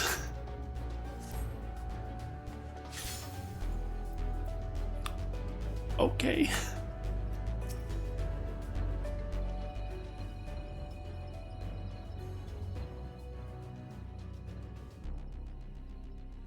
Eureka. Well, I don't think any of us expected it to be right by the entrance. I know for a fact that it wasn't here before. One can only assume it was moved from its hiding place. At any rate, this saves us the trouble of a search, so I shan't complain. Now, as much as I would like to restore the ward at once, that restraint will interfere with its effects.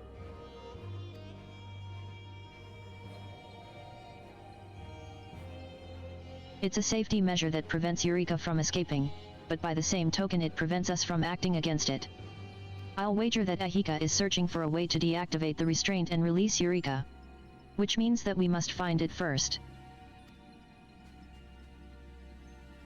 Grandfather's office adjoins this hall. If there is any information to be had, I dare say it will be there.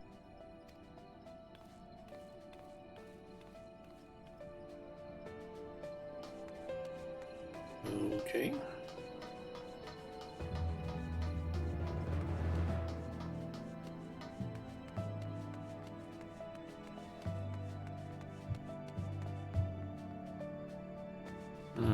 The origins of Eureka. Despite our best efforts, we are unable to find any literature allowing us to trace Eureka's creation back to a definitive legend. Our brief questioning of its avatar, however, did yield some intriguing details. Namely that Eureka, who claims to cast down the wicked, was imprisoned by one who bears the light, a champion of Hydatos. How these words may be interpreted is a subject for debate, but taken at face value, they are suggestive of ASEAN involvement. Regardless of the truth, we must do our utmost to safeguard the knowledge of the icon.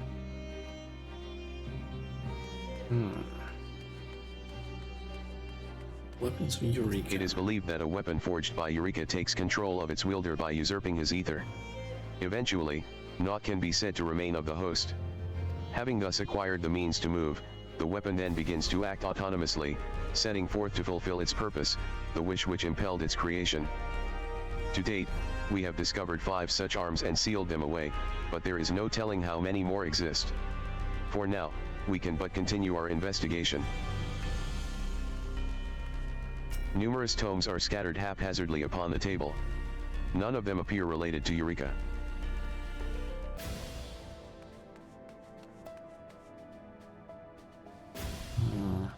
Doesn't seem like there's anything else. Apart from the mess, it's pretty much as it was. I can almost see Grandfather sitting at his desk. If Ahika had been here, he is long gone. What could that boy possibly be up to? Well, never mind him for now. Come, Shauna, help me look for information on the restraint. Okay, I'm just getting a bunch more of these. Jesus fucking Christ.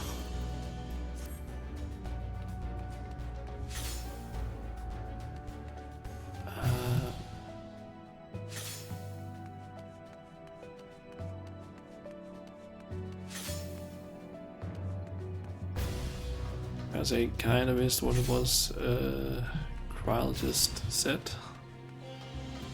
that I was supposed to do. Because I kind of got distracted by basically this spam. Hardly surprising, but there's no Eureka section.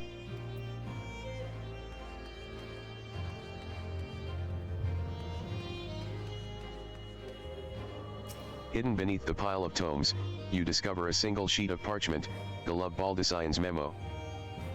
I, Golub Baldasayan, hereby commit these words to parchment in the event that the unthinkable should come to pass. You who are reading this will by now be aware of the existence of the icon Eureka and its ability to forge dangerous weapons.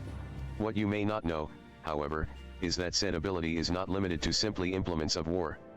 Nay, Eureka is capable of creating any and all things. And the implications of this?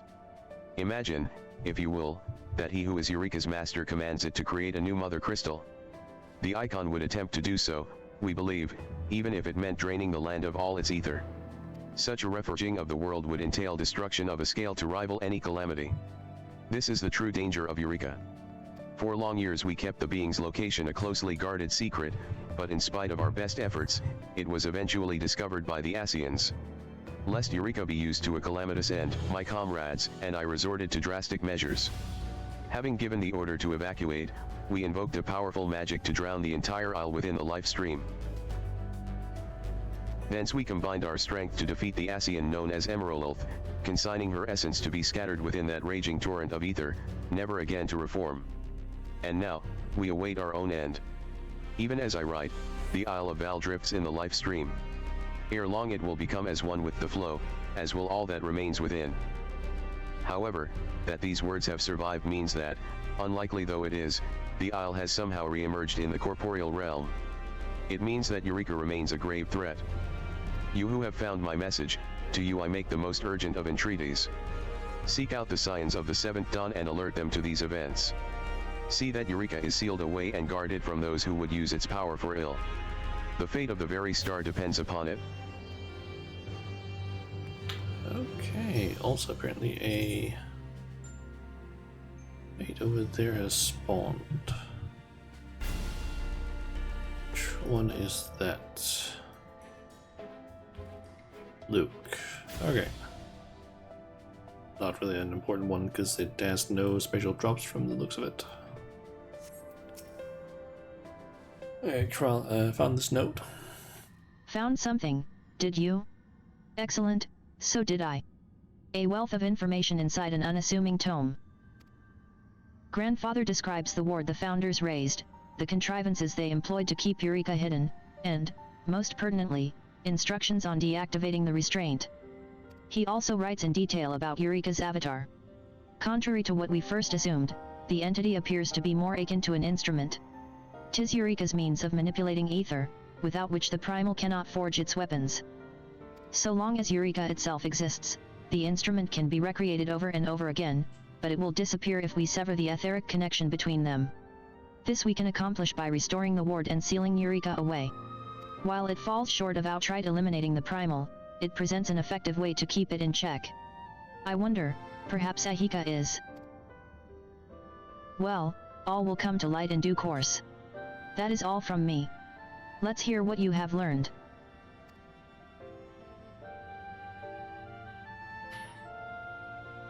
I see. Yes, I remember. On that fateful day, Grandfather gave the order for immediate evacuation. But when I attempted to teleport away, the magic failed owing to an unnatural surge in the life stream. So I turned my steps towards Port Surgit to find a boat. I never got there, of course. I was swallowed up by the life stream. Judging by the state of the headquarters, the others too were pulled into that raging torrent. But there was no divine intercession for them. I had braced for this.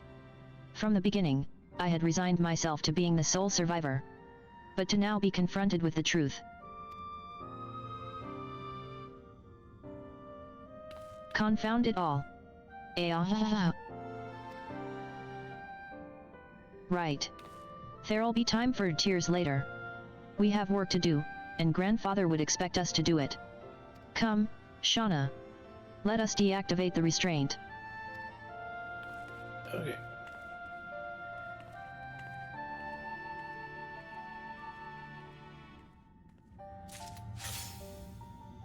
This, Shauna. According to Grandfather's notes, this little thing is the crux of the restraint.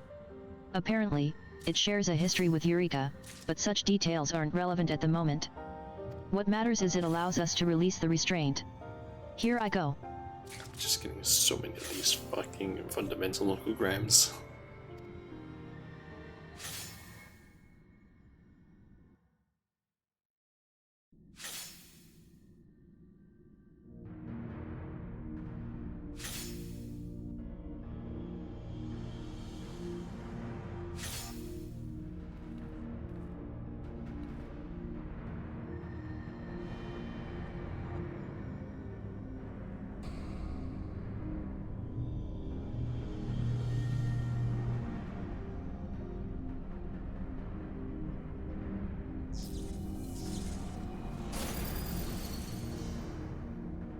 I guess that means Eureka is free now.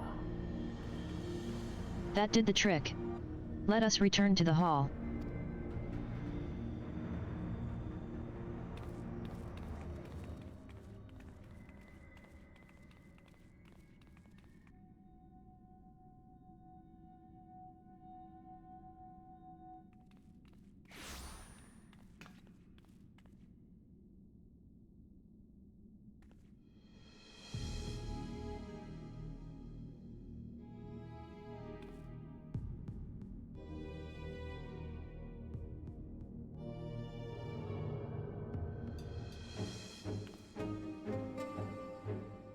Of course they would choose this moment to appear. Makes sense. Our enemy standeth before us, bearing light most vile. Strike her down, my champion. I was waiting for you to lift the restraint, as I knew you would.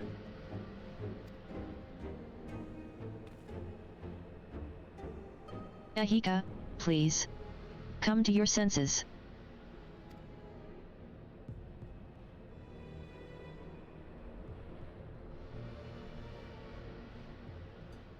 Come to my senses? My dear Kryl, I never took leave of them. Come, we settle this now, the task that Master Golov entrusted to us. Adventurer, the blessing of light shields you from the primal's influence. Take the sword, and strike down the avatar.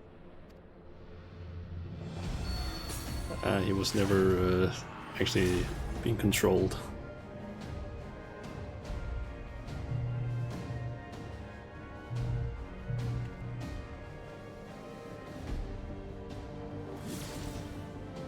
Thou wouldst betray me? Wicked mortal.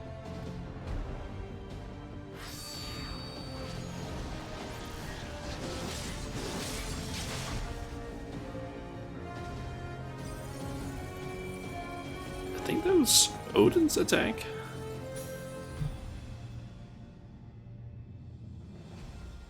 Wicked, you say? Yours is the existence that threatens the world, primal. My conscience is quite clear.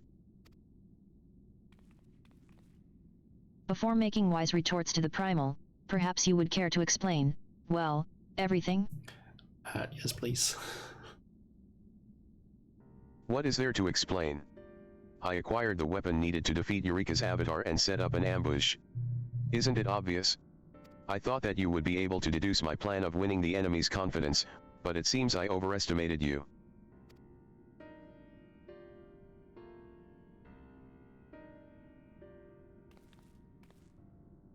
That's our Eureka. All's well that ends well. Ahem. Aren't we celebrating a little early?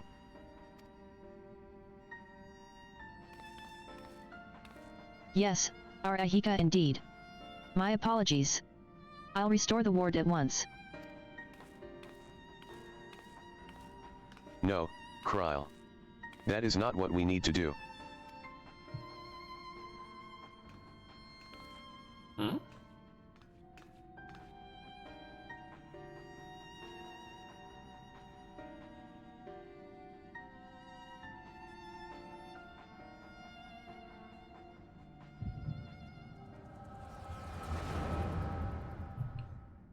And we see the past.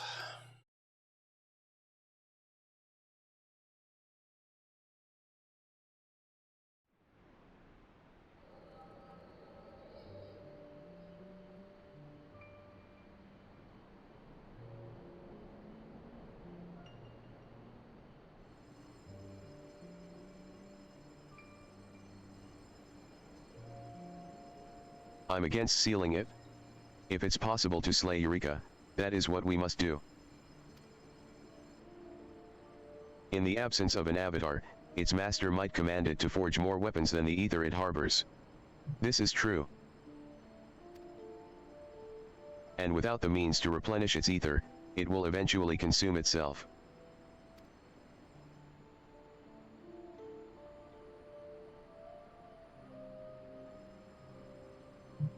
This will not work, my friends. Surely you see the flaw in this method. What? That master and icon are one and the same. That our ether would be Eureka's ether? We know this, but we've got a responsibility. As those who unearthed the being. If my life can set things to rights, gladly would I render it up. Yet therein lies the problem.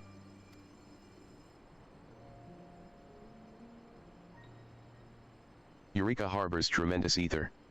Far more than the four of us combined. We would all perish long before we succeed.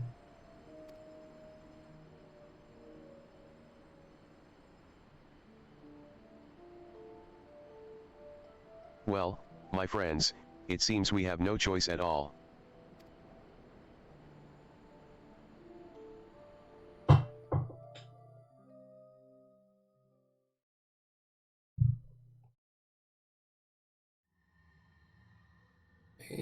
Any more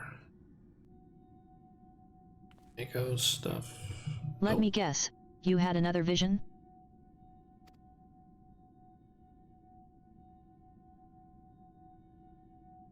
How very timely. And now you know what I seek to do.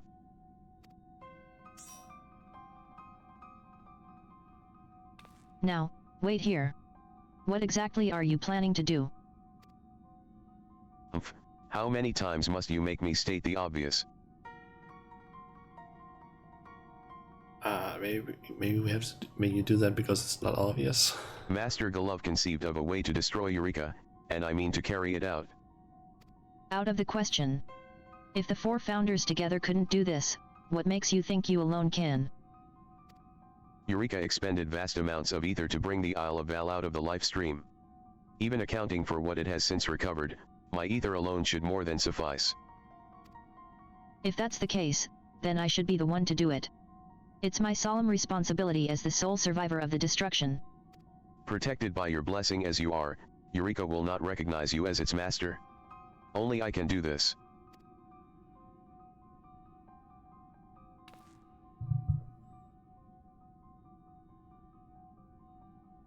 Having read Master Golov's memo, you should know the danger the primal poses.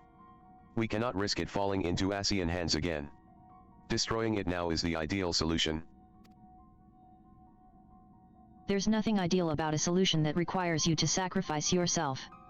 Besides, I didn't think a self-centered fellow like you would aspire to martyrdom. Such puerile provocation ill becomes you, Kryl. And no matter what you say, you cannot deny the truth.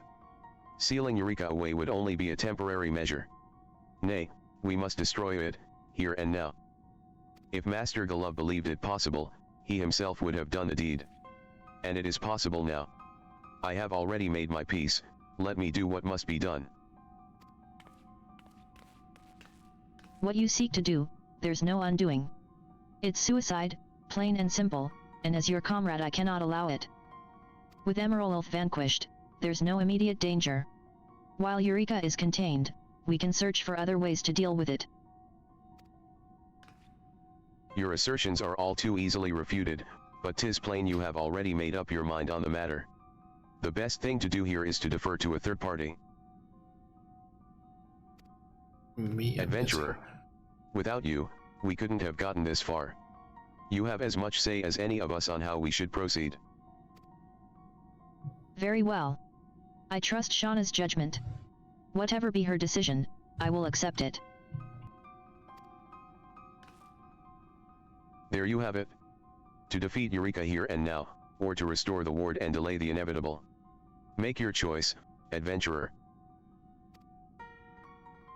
The story will unfold differently depending on whose approach you choose to support. Once you begin upon one path, the other will no longer be available to you. Please note, however, that your choice will not affect the rewards and challenges to come. Okay.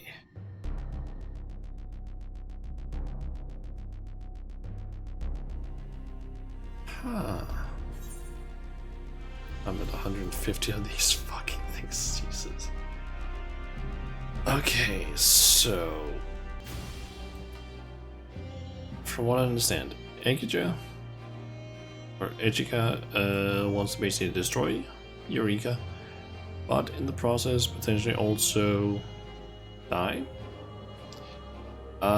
which will basically be a permanent fix for the whole Eureka situation. Or we can go with Kryl, who wants to basically seal it away so that it could potentially still be accessed by someone powerful or skilled enough, but it won't risk anyone dying.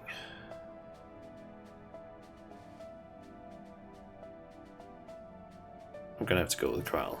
Admittedly, sealing Eureka away does not end it, but we shouldn't rush our decision as Ahika seems to believe we must.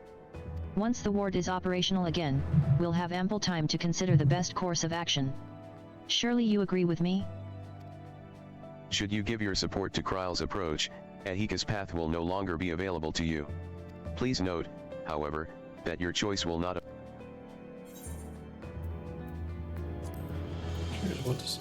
As Master Golov had intended, we destroy Eureka once and for all. It is the only true solution. You of all people should understand the danger the Primal poses. You know what must be done. I am prepared for the cost, you needn't burden your conscience over it. Should you give your support to Eureka's approach, Kryle's, please note. I'm gonna go with Kryle. Admit, one. Should you, please? I certainly wish to support Kryle's approach by proceeding. Eureka's path will no longer be available to you. Yes. Thank you, Shauna. I knew we would be on the same page. So, Eureka.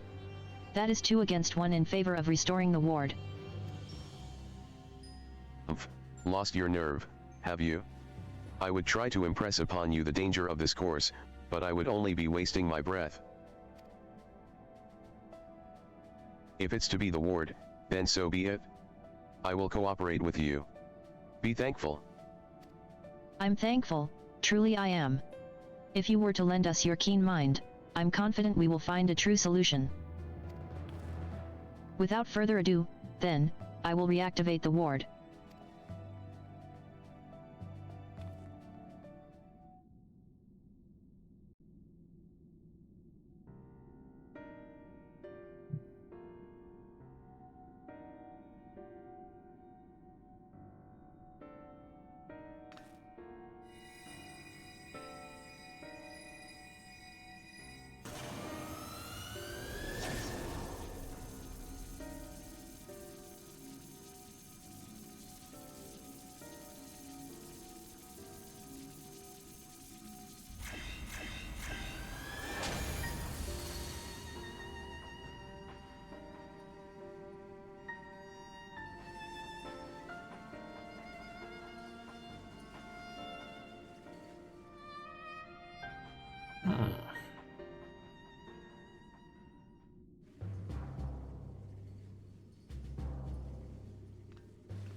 Tis done.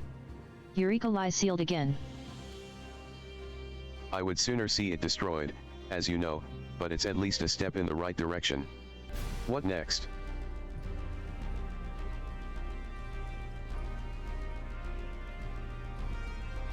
We have much and more to discuss. Shall we return to camp for the time being? We will go on ahead. See you anon, Shauna.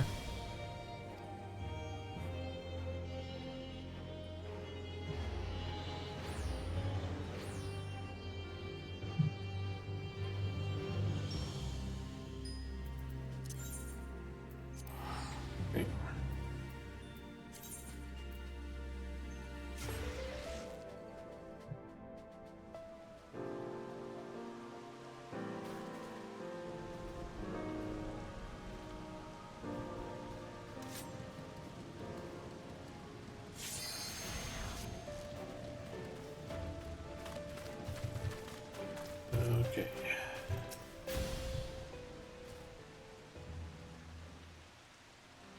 The troubles of this isle are our responsibility, Kryle's and mine. We shouldn't depend on an outsider such as you to solve them. Yet I would be lying if I said that we weren't glad for your assistance. For all of your labors on our behalf, I give you my thanks. Allow me to thank you as well. Without you to blaze a trail for us, we couldn't have possibly arrived at a solution. My friends, I am heartened to see you hale and whole. By this, may I assume that business is indeed concluded here? We've read the report. Tell us what happened after.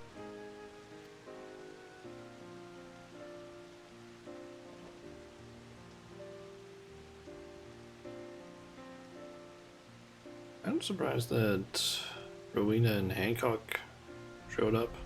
Thus did we succeed in restoring the ward and sealing away Eureka within the tower. I know that they have been part of the Eureka story, but kind of surprised that they just suddenly show up. Oh my, it appears the expedition proved to be rather more perilous than we first reckoned. But you were evidently the best people for the task. So you took care of your own business. Good for you. But what I really want to know is whether the house stands to gain. Oh. I was under the impression that you've already gained quite considerably through Gerald's weapons and contrivances.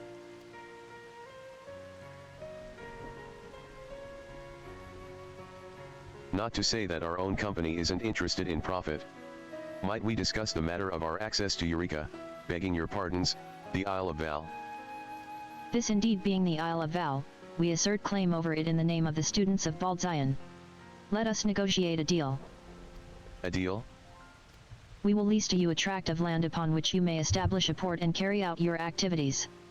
In return, we ask that your two concerns provide support to the scholars we will summon here.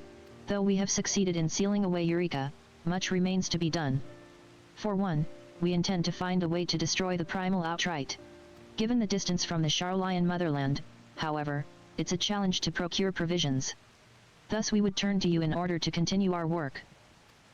You've got yourself a deal. There's still profit to be milked out of this isle, and the more residents, the merrier. We will need to draw up the details of the agreement, of course, but I see no reason why we would reject your proposal. From here on I shall speak for the students. You and Kryle will be leaving the isle. What are you saying, Ahika? I'm saying that I will tend to the affairs on Val henceforth. Blessed with your powers as you are needed elsewhere. Yeah.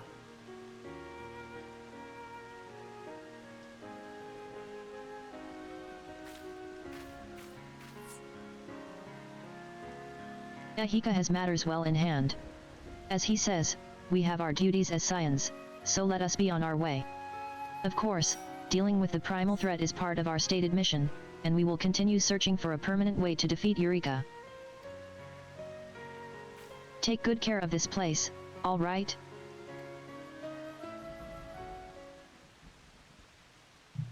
That goes without saying.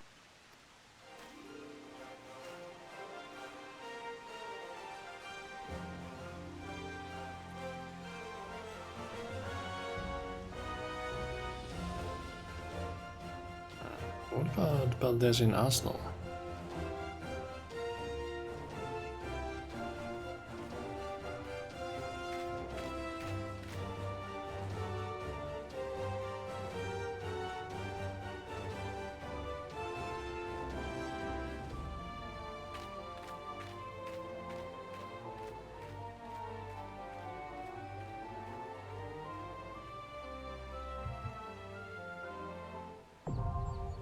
Eureka complete. Although not quite. There's still a lot left. Making the most of Hydatos.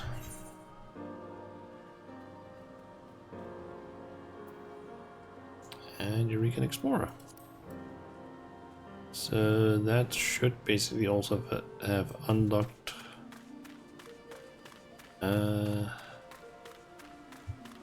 what's it called again? Baldzion Arsenal. What is Keen to talk enhancements, are ya? So am I, lass, but your weapons ain't ready for what I've got in store for em. Get em up to scratch over in Pyros first. Okay. That's to upgrade a weapon to the Pyros stage. Let me quickly check here.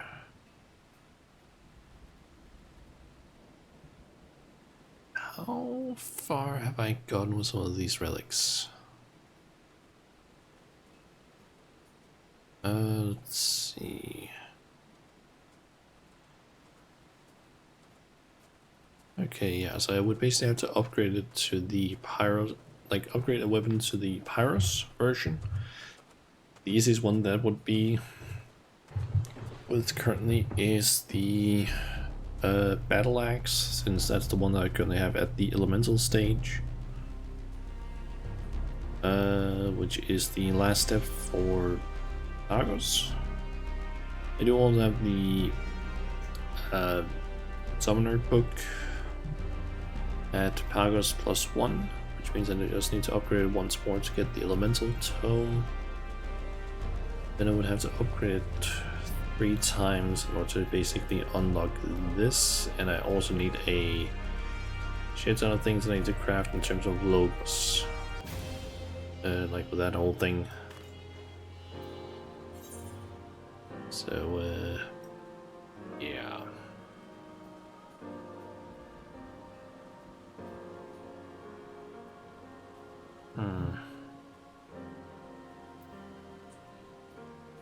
Let's see. Do we have the scholar? Mistress Shauna, precisely the adventurer I wished to see. There's a matter I would discuss with you. In the course of his investigations, Master Ahika made an unsettling discovery. When the founders unearthed Eureka, it had by then forged a fearsome arsenal of weapons. The founders made it their mission to locate these arms, which they sealed away in the headquarters upper level, a place dubbed the Baldzian Arsenal. For years the weapons lay dormant, but the recent disturbances on the Isle may have caused them to awaken. To become sentient. If left unchecked, 'tis only a matter of time before they take hapless wielders as their vessels, thereby giving rise to new primals. In order to prevent such an outcome, we mean to dispatch a party to destroy the weapons. Now, according to Master Ahika's report, an arcane ward prevents access to the Baldzian Arsenal. However, by exploiting an anomaly in the life stream which occurs under certain weather conditions, it is possible to teleport inside. And here is where you come in. We need you to undertake forays to destroy Eureka's weapons. Having accomplished all that you have on the Isle, we believe you best suited for this mission.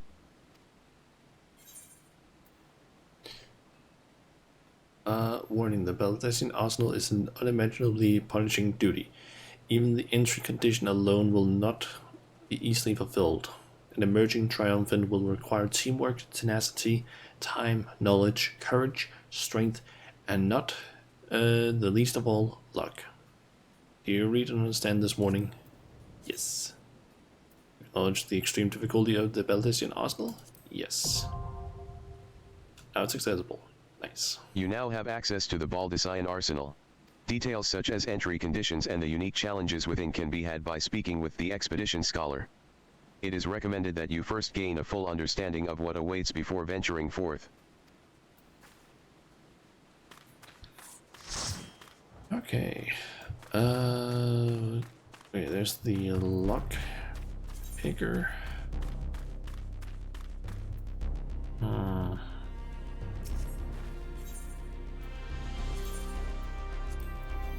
I can try and basically open some of these, although due to the current situation that my inventory is in, I might not be able to open all of them.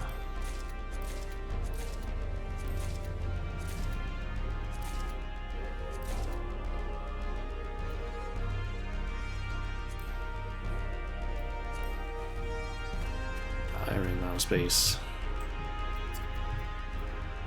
I guess I'll just jump out here because there's not really there's not that much in Eureka that I feel like doing on stream, to be honest, apart from Baldzian Arsenal. But I need to do, I think, a decent amount of work to basically get a point where I feel like going in there. Plus, maybe also make sure that it's a like one of the times where there is a full-on newbie party being set up. I basically joined a Discord recently that like sets up stream, or not streams, runs about this in Arsenal, where basically new players are kind of invited to join. I was just thinking of you. Let me see here. going to see if I can put anything for sale or drop anything in the inventories of my retainers.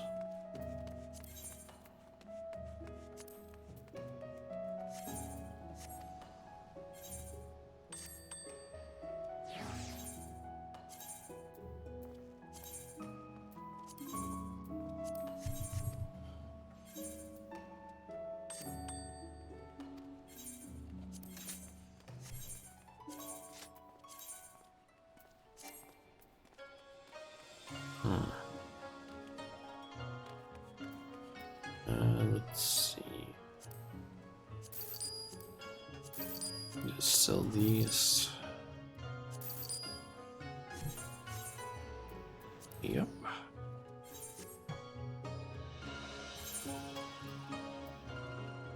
Let's see, I have Hydatos crystals and scales.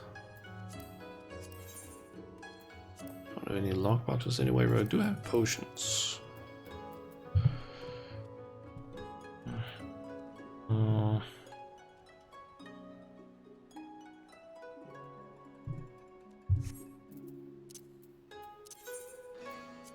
Just gonna hit the gold saucer and sell off one of those cards. But yeah, I'm at least now finally done with the storyline of Baldesion Arsenal, or not Baldesion Arsenal, Eureka, which is nice because now I don't need to worry about that stuff anymore. Just farm that whole thing, just unlocking weapons and whatnot whenever I feel like it, because some of it does require a lot of farming. Just don't know what I want to do now for this stream, because this was basically just the stuff that I had planned. It did take like a little bit longer than I thought it was gonna do or take, but yeah.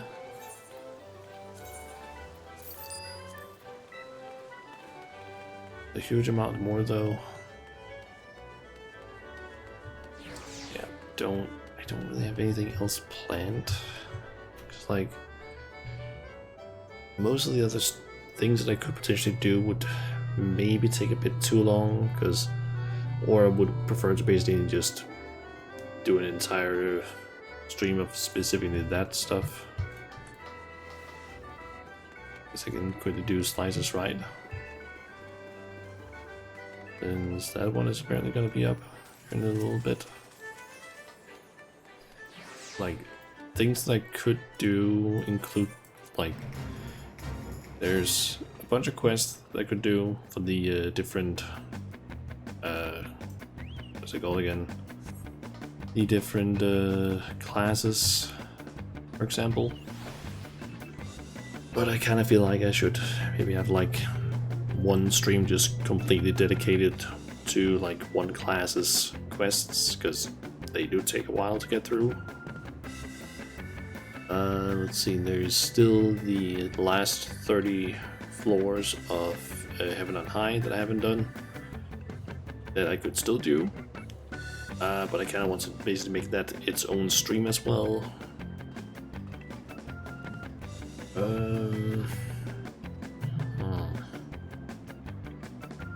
Let's see. Posture is done now in terms of story. The same goes for Eureka, so those I don't need to worry about. I've done all the raids and such.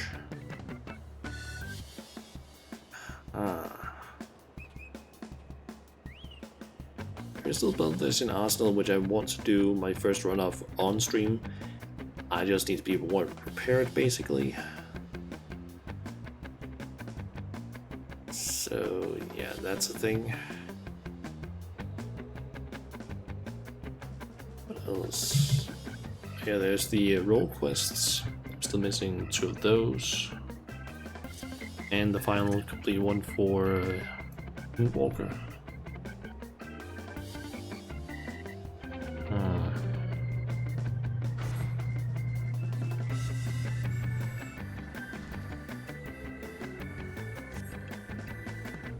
What else is there that I could potentially do? Is there's more like we call it. There's Eureka Orthos and House of the Dead that I could run potentially. I have also been considering maybe doing just full on like clearing of side quests in different areas, because we just do that for the hell of it.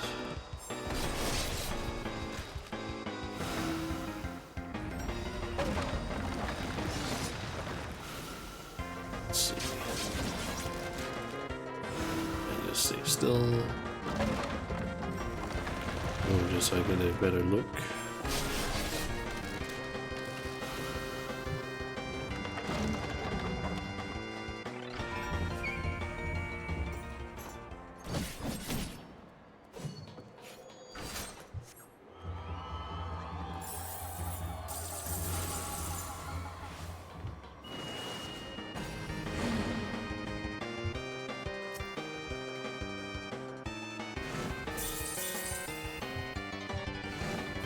Yeah, I'm not getting any more.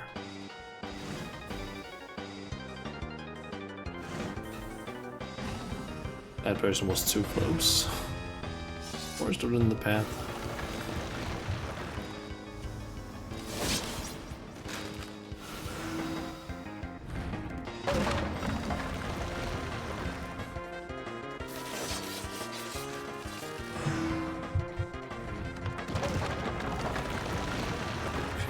Triple one.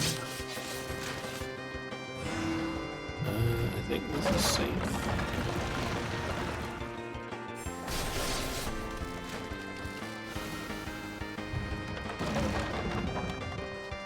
Okay, I believe it's the cops now.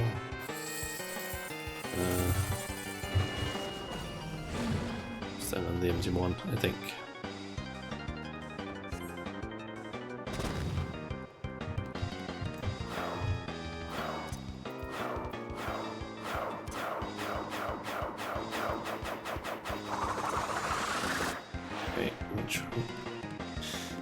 It's gonna be a pile, or am I gonna get knocked off?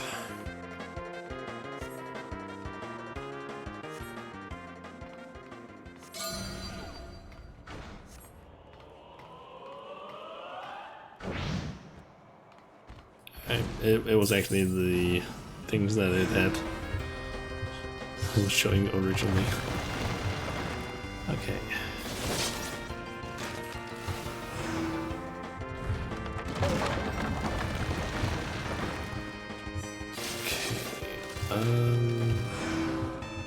This should be fine.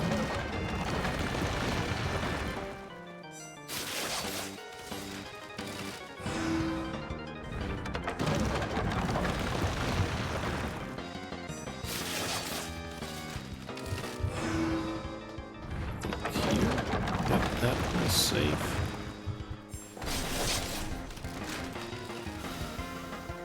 I think here's fine. Nice.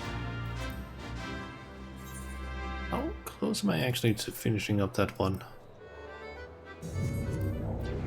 I believe I'm still missing a few more wins in the slices right.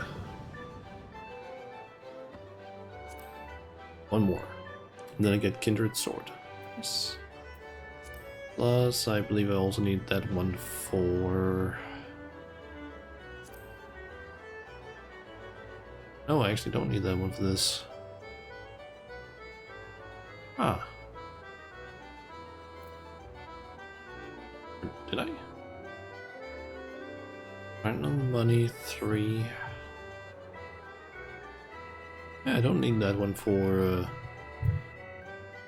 I'll learn to stop worrying and love the saucer. Ah. You do need Fungar 3. Let's see, which ones am I missing still? I'm missing Winningest Jockey, Always Bet on Me, Bracket Breaker, and Work Smarter Not Harder.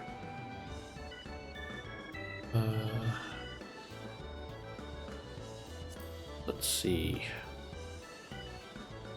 Place first in 500 sanctioned chocobo races. That one's gonna be a long, annoying one. Always bet on me. I think that was one of them, right? Yeah, always bet on me. That is win 1000 triple triad roulette matches. That one shouldn't be too difficult. It just takes a long time because I think there was a Moogle in what is that place called again?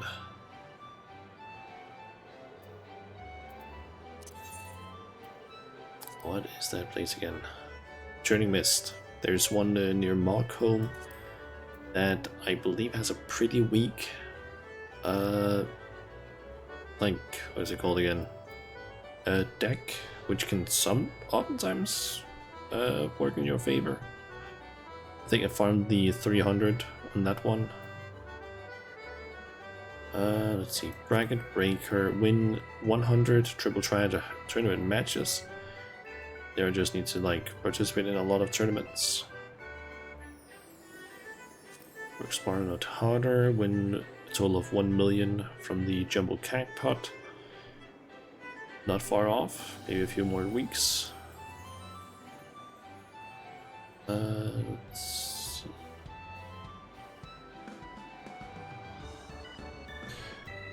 Is that all of them?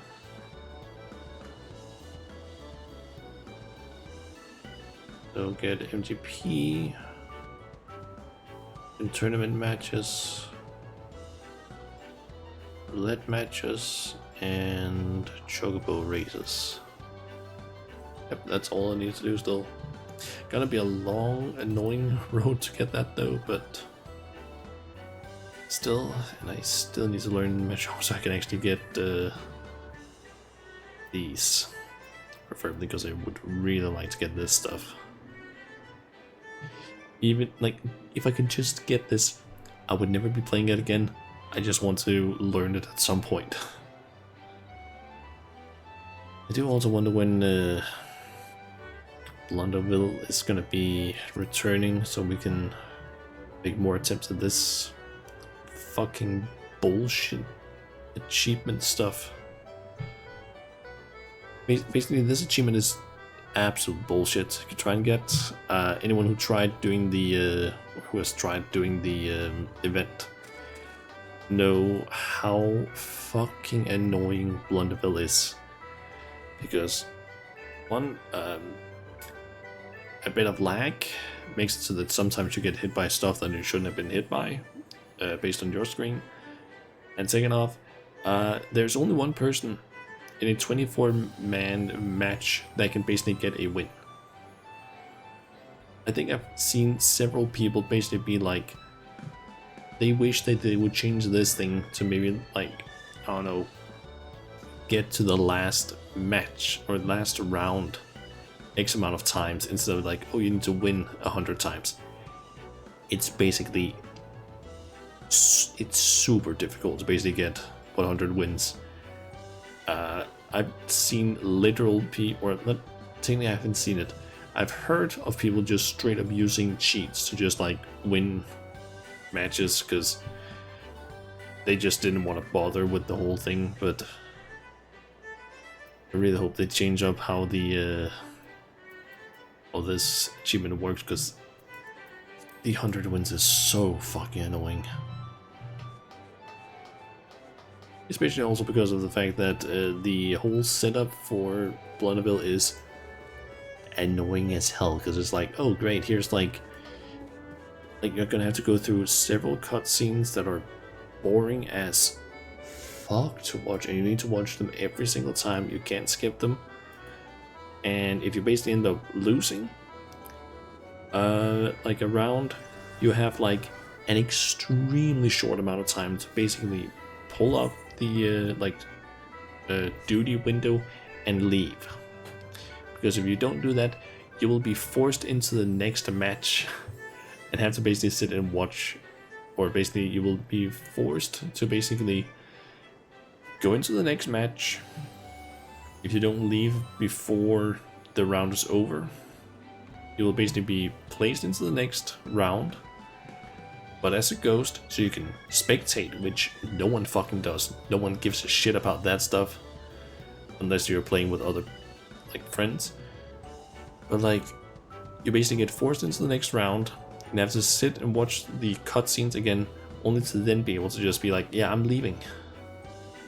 And then another annoying thing is, once you then leave, you get another fucking cutscene, which is also fucking annoying, because it's like, oh, you won or you lost. This is the amount of stuff you're gonna. It's like, this is 5 seconds wasted every single time you try and get a win, and it is infuriating to me. Granted, sometimes you can get lucky and actually get a solo instance, which basically means that you get a free win, but the problem is just that it is not common. Like I tried basically a little bit of like entering and leaving, trying to see if I could maybe have one appear, but I feel like getting like the jumping puzzle in the gold saucer to have this thing, or to have a solo instance, is way more common.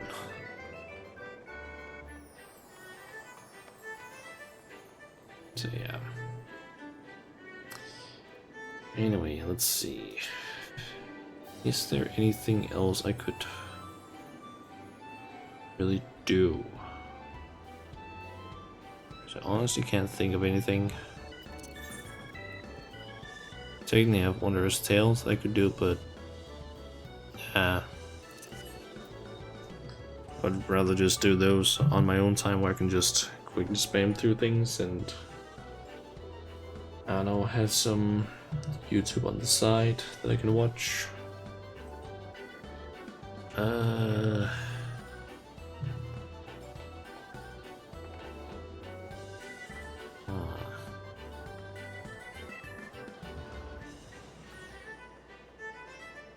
I honestly don't think there's really anything that I can do in like an hour and a half that I feel like doing on stream, at least.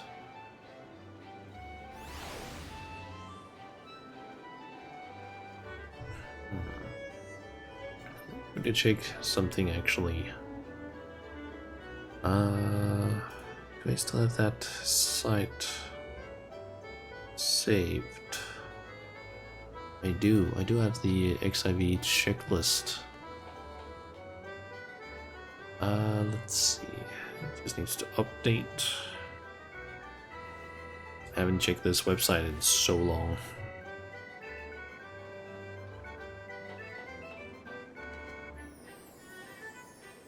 Let's see here. Encounters. Anything there that I haven't done yet?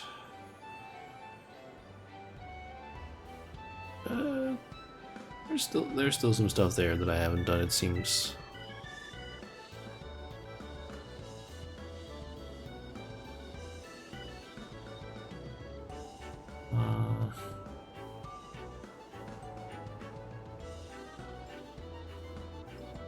Still several things. I do also need to do all of Alo Alo.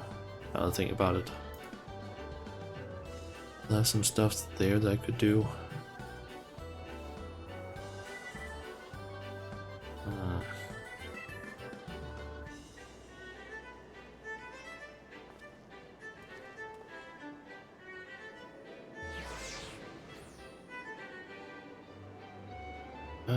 I'm basically just looking at a website right now with like a bunch of checklist sort of things, trying to see if there's anything that I could potentially like do.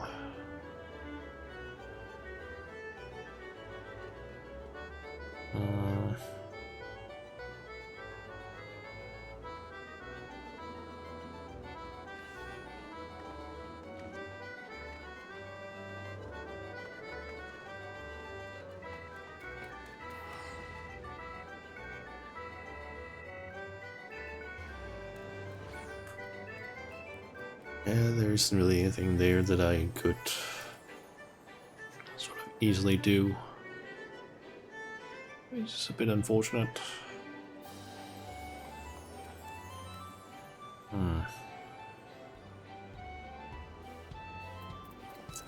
think maybe I'll just end the stream here. A little bit shorter one. And then, since after this week is basically over, like the upcoming week is over, I basically won't be doing the, or my internship will basically be done, so that means I could start actually streaming more often again. So yeah, hopefully that'll allow me to do some more streams somewhat soon. Let me just sit down here.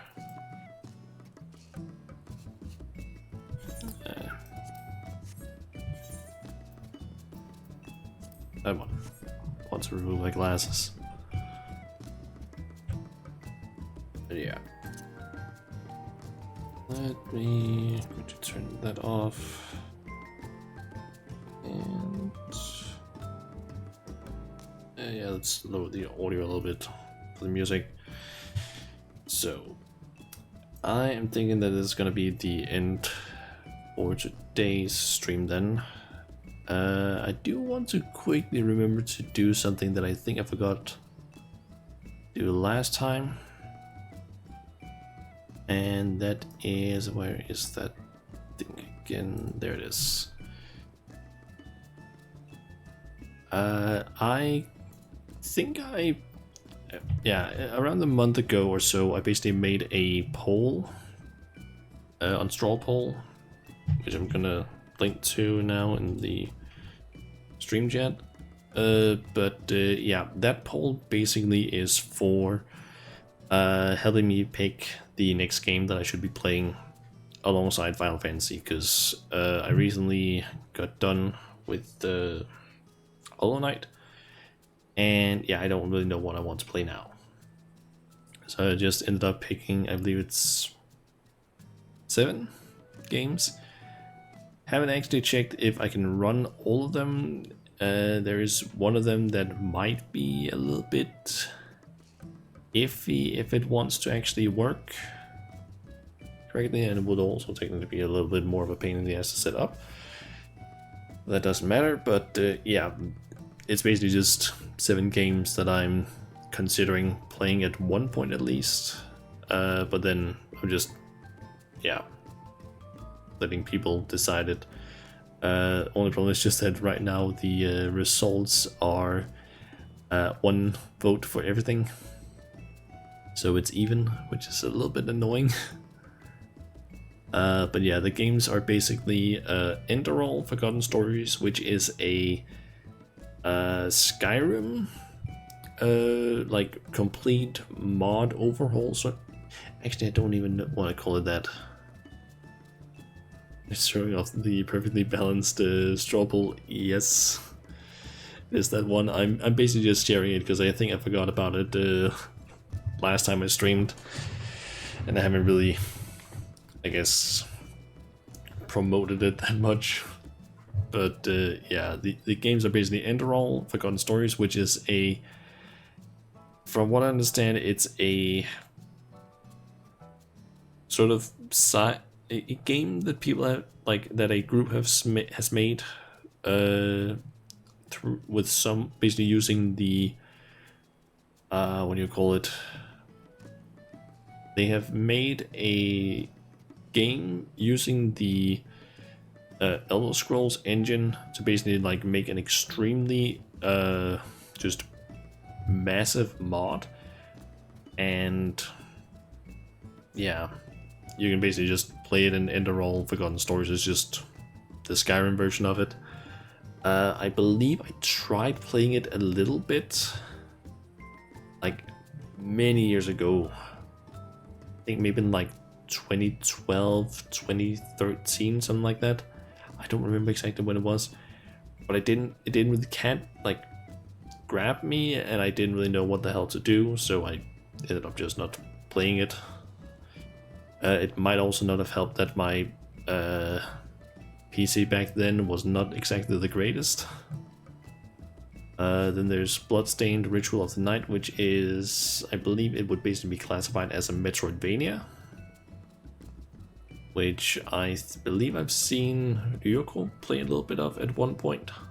I think it was you at least. But it looks somewhat interesting. Then there's Ratchet and Clank, one of my favorite games of all time. Would basically be playing it on PlayStation 3, but using a capture card to basically send it to my PC, the footage, so I could stream it, because otherwise I wouldn't be able to. Then there's Here Comes Nico. It's a platformer collecting game. I actually don't know what the game is about fully. I know that you go around collecting stuff, I think. And it's a bit of a platformer sort of thing, but it's kind of cutesy and it looked interesting. And I believe it is published by Gears for Breakfast, which are the people that made Hat in Time, and it's basically a Danish studio, so interested in that at least. But it's not made by a Danish studio, the Here Comes Nico. Played that, it was okay, but the ending of the story was convoluted and hard to the real actual ending. Okay. Why did that not play?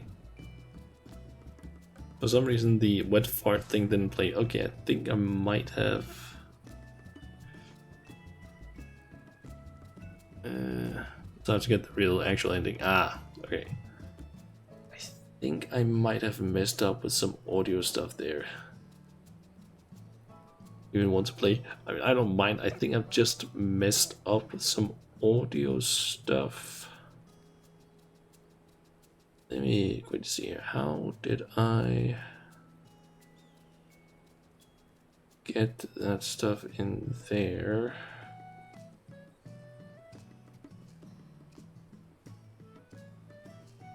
Sound alerts are there and there.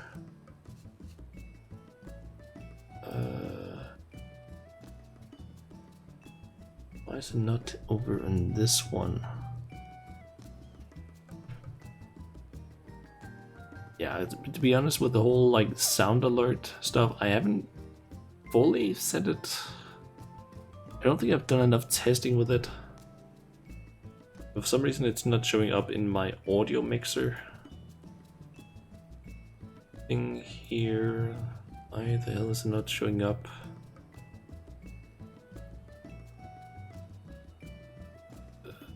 Why are you not there?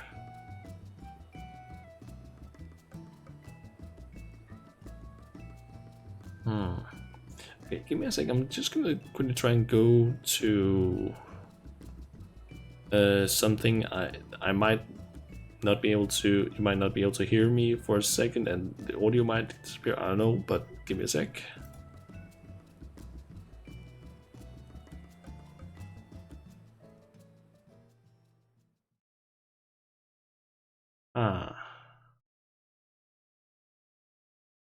Okay, so on this one, it's because I placed those in there.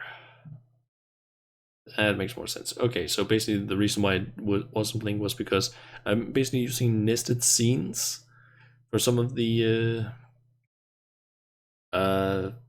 stuff, so that if I go back to Final Fantasy, I basically have a nested scene that is all of this stuff. Basically the overlays and so on. The problem is just that for some reason I've placed the sound alert stuff in there. I don't know why. Gonna have to basically change up some of that stuff, I think. Yeah. So that's why it's not showing up, because I don't use a nested scene for or here except for something with audio control, but that's like just a bunch of different audio sources like browser, Discord, the game audio. Yeah. Gonna have to fix that basically for the next stream, I guess. Anyway, I was going over the games that are on the whole. There's Alba, a wildlife adventure. I don't really know a ton about that game. Apparently I just had it in, like, on Steam. I guess I had gotten it through a Humble Bundle at some point. But from what looks of it, it's basically just you go around exploring on an island. You're like a little girl or something, and your goal is to basically just go around and try and take a bunch of pictures of animals. I know for a fact that there's birds, but I think it's just animals in general, and also just clean up trash, do a few quests. It seems to be a relatively short game, like I forget, like, I think How Long to Beat had it at like around 4 or 8 hours, something like that. So a relatively short one. There's also Spiritfarer Farewell Edition. I don't know a ton about that game. From what it looks like, it's kind of just you do a bunch of quests for some characters and you try and do it before they basically pass on, because you're apparently the ferryman of the dead or something like that. I don't fully understand it, but from what I've heard, it is a good game. And then there's Graveyard Keeper, which, from what I understand about that game, it's kind of, to an extent, Stardew Valley, but you're a Graveyard Keeper instead of a farmer. But from what I've seen in trailers, you also can do some farming. And there's a bunch of stuff you can apparently do in Graveyard Keeper. It looks interesting, but I haven't seen a ton of like gameplay of it apart from like some trailers. But yeah, I basically feel like some of these games could be like very long playthroughs, and some of them are like really short. Like I think Here Comes Nico, Alba, Wildlife Adventure. Those two would be like maybe 1 or 2 streams, I think at most.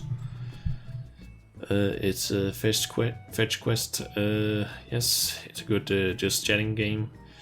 Your red keeper is slow in the start, but will roll down the hill in the mid game. Yeah, I have a feeling that it's one of those games where it's like, okay, to begin with, it's very slow. You can't do a whole lot of things, kind of like in Stardew Valley.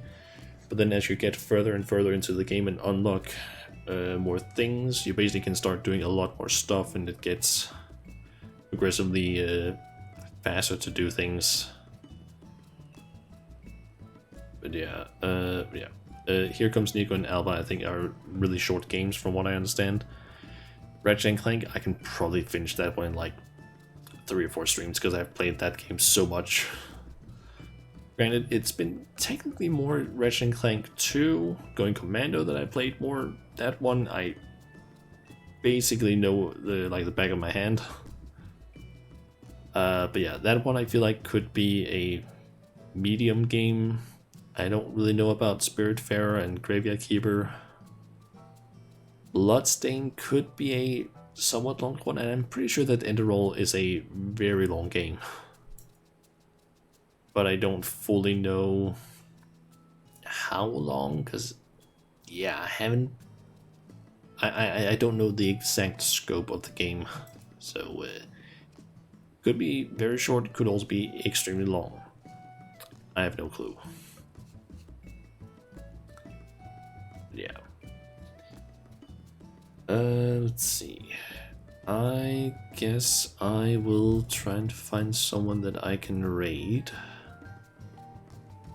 Business just who?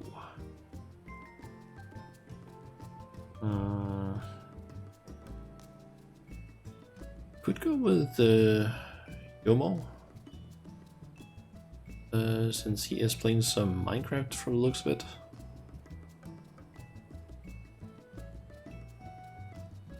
And it looks like he's been streaming for around 2 hours almost. I guess that's an option. Yeah. Yeah, I think I'll go with Yomo, I think. But yeah, let's see, next stream, maybe Sunday next week. We'll see, because, or maybe Friday. I'm actually not entirely sure there, because my internship basically ends on Friday.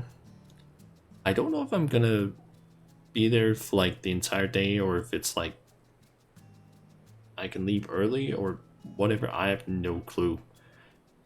I'll have to see it when I like I'll have to see it on Friday, but yeah, I guess the most likely time that I'll be streaming next is gonna be Friday, or not Friday, Sunday next week. But then expect that probably a decent amount of the next weeks after that, I might be doing a lot more streams, because it's going to be based in the exam period for me. So a lot of the time I think I can just work from home in terms of the assignment, unless if I end up finding a group to do the assignment with, I can just stay home and do it, unless they want to meet up. But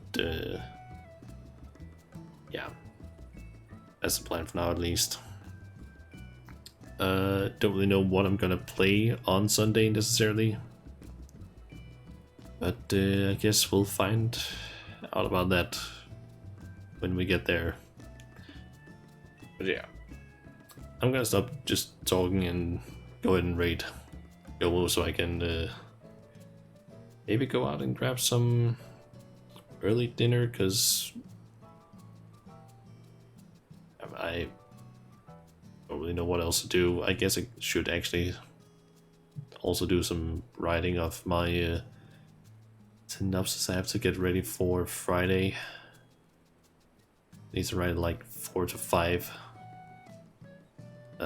page synopsis for that whole thing. The Oblivion, that's a good thing. I mean, I have played Oblivion before on stream. Granted, that was like years ago, back in like 2018, so it's been a while. But yeah, yeah, I'll just go ahead and end the stream here, so I don't end up sitting here for like 30 minutes just talking, because yeah, that can end up happening sometimes, and I'm trying to maybe not do that too often, but it still happens. But yeah, I'm gonna go ahead and leave now then. So yeah, we're gonna raid Yomo, who is, as I said earlier, playing Minecraft. Apparently multiplayer from the looks of it. But yeah, Up Oblivion stream 2024 confirmed. Yeah, I'm gonna go and raid Yomo now, so take care everyone, and I'll see you around. See ya.